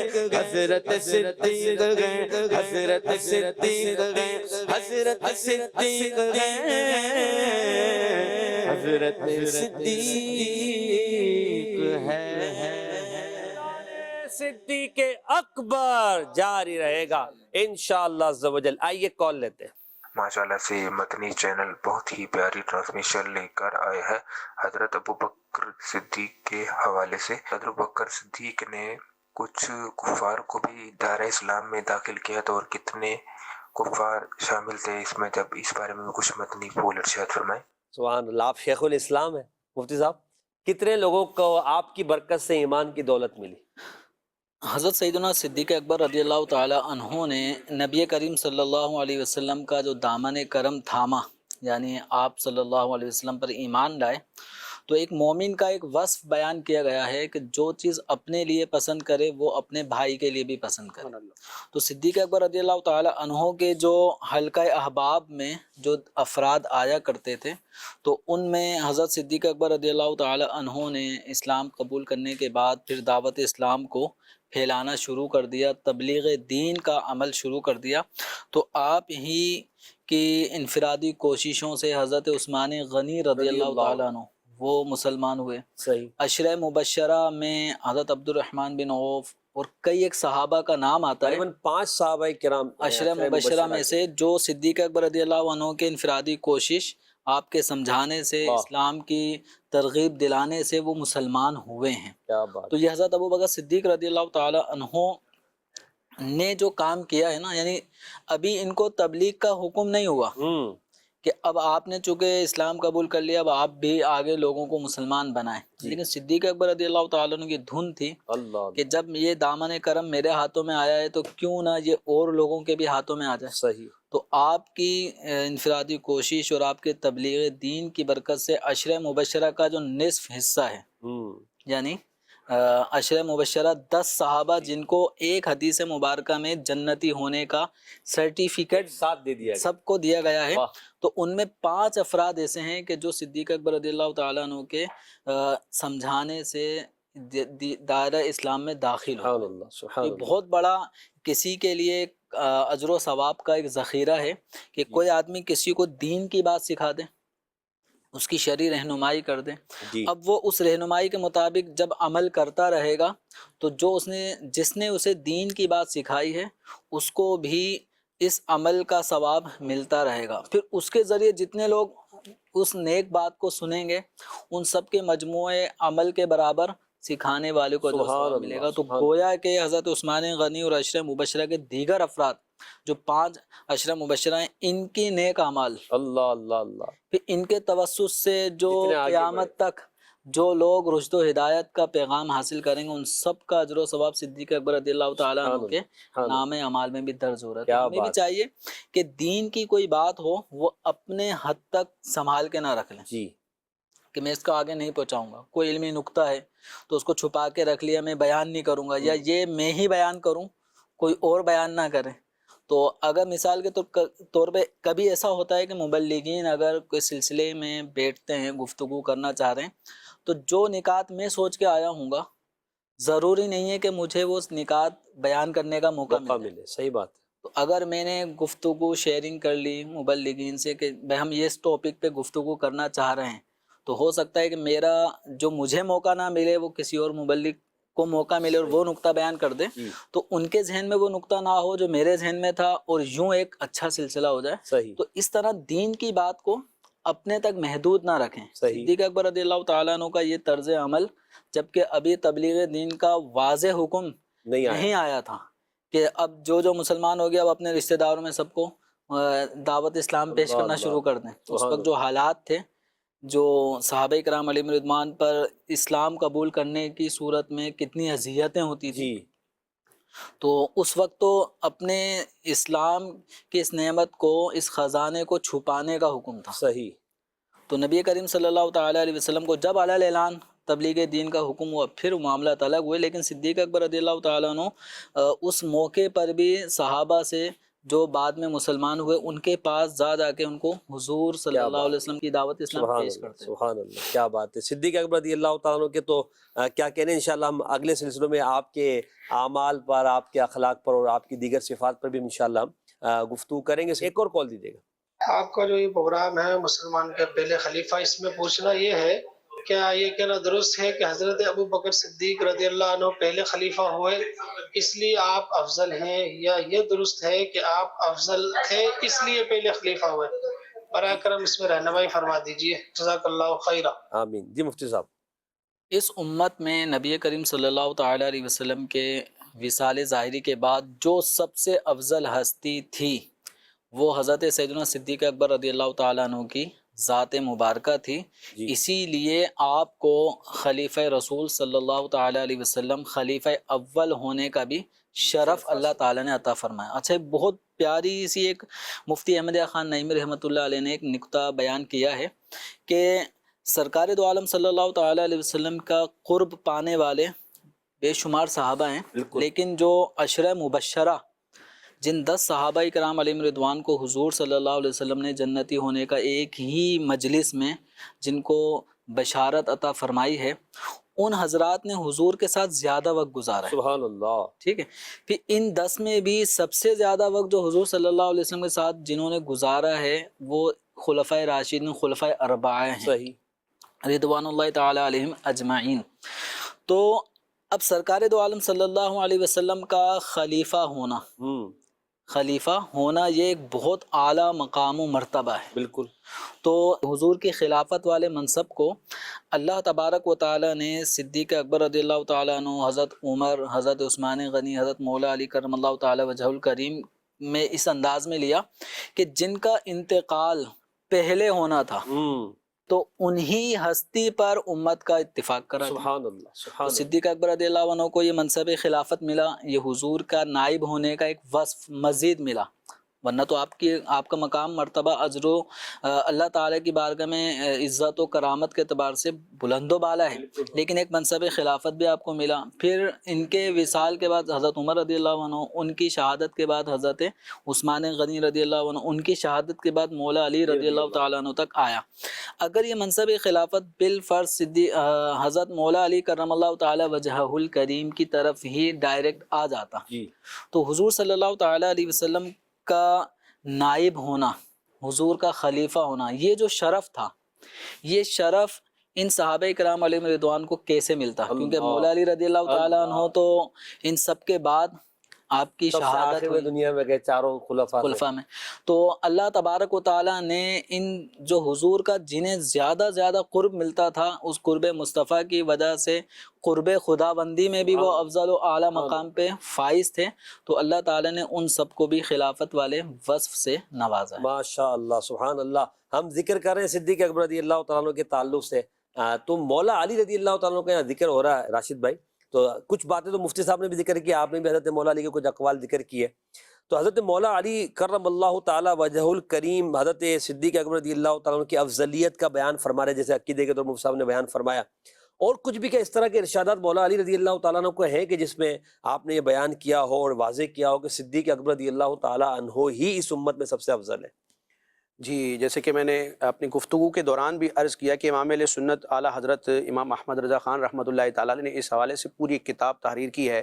جو کہ فتاوی رضویہ شریف کی 28ویں جلد میں رسالے کے طور پر ہے، غایت التحقیق فی امامت العلی والصدیق۔ اس میں مختلف سوالات کے جوابات تھے، تو ایک مسئلے کو آپ نے جب ذکر فرمایا تو حضرت مولا حیدر کرار کرم اللہ تعالیٰ وجہ الاسنا سے روایت کردہ کئی احادیث کو اعلیٰ حضرت نے بیان کیا کہ اس مسئلہ تفضیل شیخین کو بیان کرنے والی صحابہ کرام میں جو سر فہرست شخصیت ہے وہ حضرت مولا علی حیدر کرار ہی ہیں۔ صحیح۔ جس طرح میں نے مجدد الفسانی رحمۃ اللہ تعالیٰ علیہ کا حوالہ بھی پیش کیا، اعلیٰ حضرت نے بیان کیا کہ خلوت ہو، جلوت ہو، مجمع عام ہو، ممبر رسالت ہو، یعنی جو خلیفہ کے لیے ایک نائب کے طور پر ہوتا ہے، ہر موقع پر، اور بالخصوص جب حیدر کرار حضرت علی المرتضیٰ کرم اللہ تعالی وجہ الاسنا خود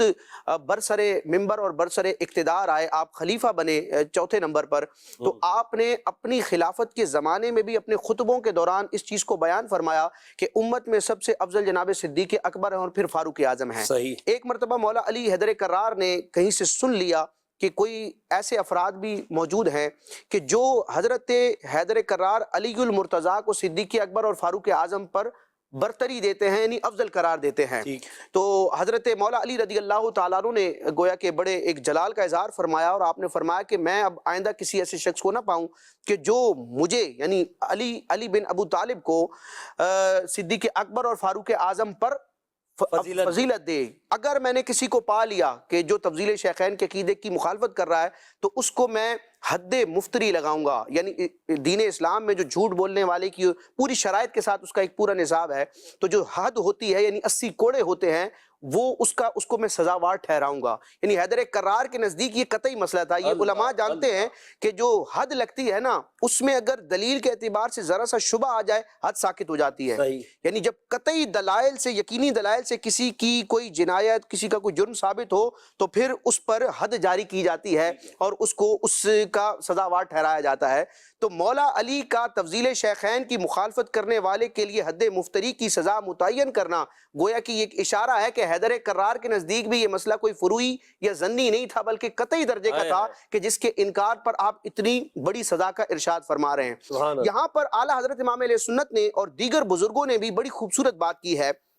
کہ مولا علی سے محبت کا حقیقی تقاضا کیا ہے۔ دیکھیں، محبت جب انسان کو کسی سے ہوتی ہے تو محبوب اپنے محب کی باتیں مانتا ہے، یعنی عشق مجازی میں بھی معاذ اللہ پھر کیا کچھ ہو رہا ہوتا ہے، لیکن یہ تو عشق الہی کے حوالے سے دیکھیں کہ اللہ رسول سے محبت ہے، اللہ والوں سے محبت ہے تو ان کی اتباع بھی کرنی ہے۔ تو اب مولا علی رضی اللہ تعالیٰ عنہ سے محبت کا، حب علی کا تقاضا یہ ہے کہ حضرت علی کے عقیدے کو اختیار کیا جائے، اور وہ تواتر کے ساتھ ثابت ہے، جس کو امام شمس الدین ذہبی رحمۃ اللہ تعالیٰ نے سیر اعلام النبلاء میں ذکر کیا، علامہ سیوطی نے تاریخ الخلفاء میں بھی بیان کیا کہ تفضیل شیخین کا عقیدہ مولا علی سے تواتر کے ساتھ ثابت ہے۔ تو مولا علی کا محب ہونا، ان کا غلام ہونا، ان سے سچی محبت کا تقاضا یہ ہے کہ مولا علی کے عقیدے کو اپنایا جائے، اور عقیدہ یہ ہے کہ نبی کریم علیہ الصلوۃ والسلام اور نبیوں رسولوں کے بعد سب سے افضل و اعلیٰ جناب صدیق اکبر مولا علی کو مانے اور مولا علی کی بھی کی مانے. مانے. سبحان اللہ. علی گئے اس کے دشمن اور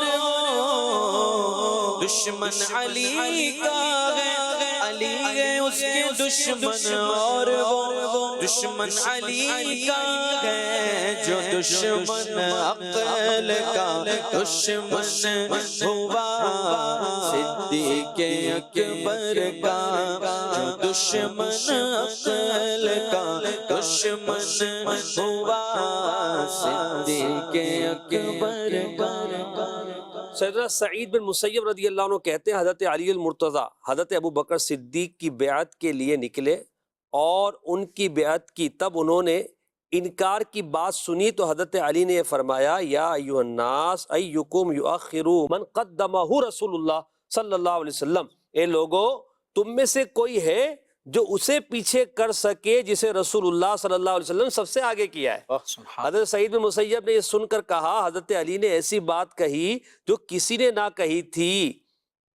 رضی اللہ تعالی عنہ. تو حضرت مولا علی رضی اللہ تعالی عنہ نے یہ فیصلہ فرما دیا کہ حضرت ابو بکر صدیق رضی اللہ تعالی عنہ خلافت کے معاملے میں تمام صحابہ کرام علیہم رضوان میں زیادہ حقدار ہیں. جبھی تو فرمایا کیا تم میں کوئی ہے جو اسے پیچھے کرے جسے رسول اللہ نے آگے کر دیا ہے. تو جس کو مرتبہ اللہ کے رسول نے دیا ہے امت نے اس کے مرتبے کو مان لیا ہے، اور امت کے ائمہ نے، علماء نے، شعراء نے اس عقیدے کو اور ان کی فضیلت کو ذکر کیا ہے. منقبتیں بہت ساری لکھی گئی ہیں، تو میں چاہوں گا کچھ اشعار منقبت کے آپ ذکر کریں، دو چار اشعار بھی ہو جائیں، پھر ہم اپنے پروگرام کو اختتام کی طرف لے جائیں گے اور کچھ خلاصتاً گفتگو بھی کر لیں گے. یقیناً منبع خوف خدا صدیق اکبر گئے، یقیناً منبع خوف خدا صدیق اکبر گئے، حقیقی عاشق خیر الورا صدیق اکبر گئے، جو یار غار محبوب خدا صدیق اکبر گئے، جو یار غار محبوب خدا صدیق اکبر گئے، وہی یار مزار مصطفیٰ صدیق اکبر گئے،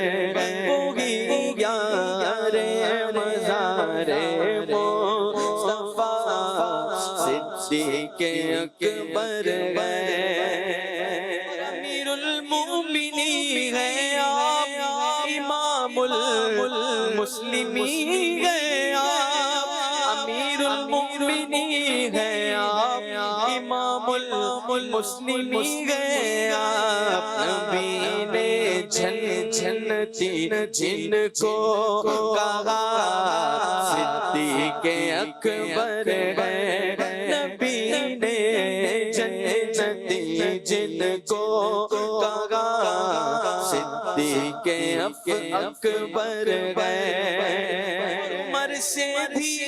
وہ افضل گئے، وہ عثمان سے بھی ہے اعلیٰ، عمر سے بھی وہ افضل ہے،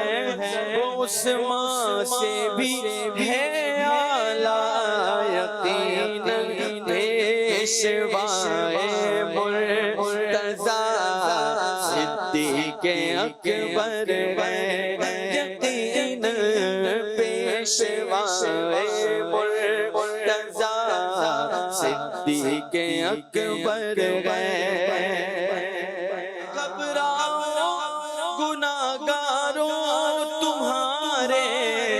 حشر میں غامی نہ گھبراؤ گناہگاروں، تمہارے حشر میں غامی محب شافع روزے جزا صدیق اکبر گئے، محب شافع روزے جزا صدیق اکبر گئے. عطار آفت سے خدا کی خاص رحمت سے، نہ ڈر عطار آفت سے خدا کی خاص رحمت سے، کیونکہ نبی والی تیرے مشکل کشا صدیق اکبر ہے، نبی والی تیرے مشکل کشا صدیق اکبر ہے، صدیق اکبر زندہ باد، صدیق اکبر زندہ باد، صدیق اکبر زندہ باد، صدیق اکبر یقیناً موبائے خوف خدا صدیق اکبر۔ استاد صاحب آخر میں ایک چیز ذکر کرتا ہوں پھر آپ کو جو گفتگو فرمائیں۔ محدثین نے جہاں افضلیت صدیق اکبر رضی اللہ تعالیٰ عنہ کا تذکرہ کیا، وہاں پر معراج والی جو حدیث ہے اس کو ذکر کیا کہ معراج کی رات اقصیٰ کی امامت میں تمام انبیاء کی موجودگی میں جبریل امین علیہ الصلوۃ والسلام نے نبی پاک علیہ الصلوۃ والسلام سے عرض کی کہ آپ آگے بڑھ کر امامت فرمائیں، کیونکہ ان انبیاء میں جو یہاں موجود ہیں ان میں سب سے افضل، سب سے اعلیٰ مرتبہ آپ کا ہے۔ دوسری طرف ہم یہ دیکھتے ہیں کہ جب نبی کریم علیہ الصلوۃ والسلام مرض وصال میں اگر کسی کو امامت کے لیے آگے بڑھا رہے ہیں تو صحابہ کرام میں سب سے زیادہ مرتبہ جن کا ہے ان کو سب سے آگے بڑھا رہے ہیں، ان کو امامت کا مرتبہ دے رہے ہیں۔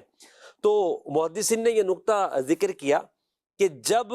مقام و مرتبہ میں نبی کریم علیہ الصلوۃ والسلام انبیاء میں سب سے افضل ہے، اس لیے اقصیٰ میں امامت حضور نے فرمائی، تو بالکل اسی طرح صحابہ میں مقام و مرتبہ میں سب سے افضل صدیق اکبر ہے، جب بھی حضور نے ان کو امامت کا مصلح عطا فرمایا۔ تو جب اتنی واضح ایک بات ہے اور صدیق اکبر رضی اللہ تعالیٰ عنہ کی فضیلت میں یہ ہم آپ نے جیسے حدیث سنائی، نبی پاک نے فرمایا مرو ابا بکر، کہ ابو بکر کو حکم دو کہ یصلی بالناس، کہ وہ لوگوں کو نماز پڑھا دیں۔ تو صدیق اکبر رضی اللہ تعالیٰ عنہ کا امامت کے مصلی پر آنا اور پھر امامت کرنا اور صحابہ کا آپ کی امامت میں نماز پڑھ لینا، یہ آپ کی افضلیت کے لیے کافی تھا، اور کوئی دلائل نہ بھی ہوتے تب بھی یہ تھا کہ حضور صلی اللہ علیہ وسلم نے آپ کو یہ فضیلت دی ہے۔ مزید یہ کہ اگر خلاصتاً ہم اپنے پروگرام کو اختتام کی طرف لے جا رہے ہیں، کچھ آپ بیان فرمائیں، کچھ اختتامی کلمات، کہ صدیق اکبر رضی اللہ تعالیٰ کی جو افضلیت کا ایک عقیدہ ہم نے بیان کیا اور یہ اہل سنت کا عقیدہ ہے، اس معاملے میں اگر کہیں وساوس آتے ہوں، کوئی اس طرح کی کچھ باتیں کرتا ہو، کسی کا قول پیش کرتا ہو، تو اس وقت ایک مسلمان کو کیا کرنا چاہیے؟ ایک مسلمان کو وہی کرنا چاہیے جو صحابہ کرام علیہم رضوان کا عقیدہ و نظریہ ہے، صحیح، کہ امت کے جو بہترین افراد ہیں، کنتم خیر امت، اس کے جو حقیقی مصداق ہیں وہ حضرات صحابہ کرام علیہم رضوان کی ہستی ہے۔ تو اس مبارک جماعت نے جو عقیدہ، جو نظریہ اپنایا ہے، وہی عقیدہ و نظریہ ہمیں بھی اپنانا ہے، بالکل، اور اسی عقیدہ و نظریے کو اپنانے میں ہی کامیابی ہے۔ تو جب بخاری شریف کی حدیث مبارکہ ہے کہ حضرت عبداللہ بن عمر رضی اللہ عنہما ارشاد فرماتے ہیں کہ ہم حضور صلی اللہ علیہ وسلم کے زمانے ظاہری حیات میں ہم تخیر کرتے تھے، یعنی ہم بہتر قرار دیتے تھے صحابہ میں اس کو، تو ہماری ترتیب یہ ہوتی تھی کہ ہم سب سے فضیلت حضرت ابو بکر صدیق رضی اللہ عنہ کو دیتے تھے، ثم عمر ثم عثمان۔ جی، اچھا، ہیں بیٹے کس کے ہیں؟ حضرت عمر رضی اللہ عنہ کے۔ صحیح، مگر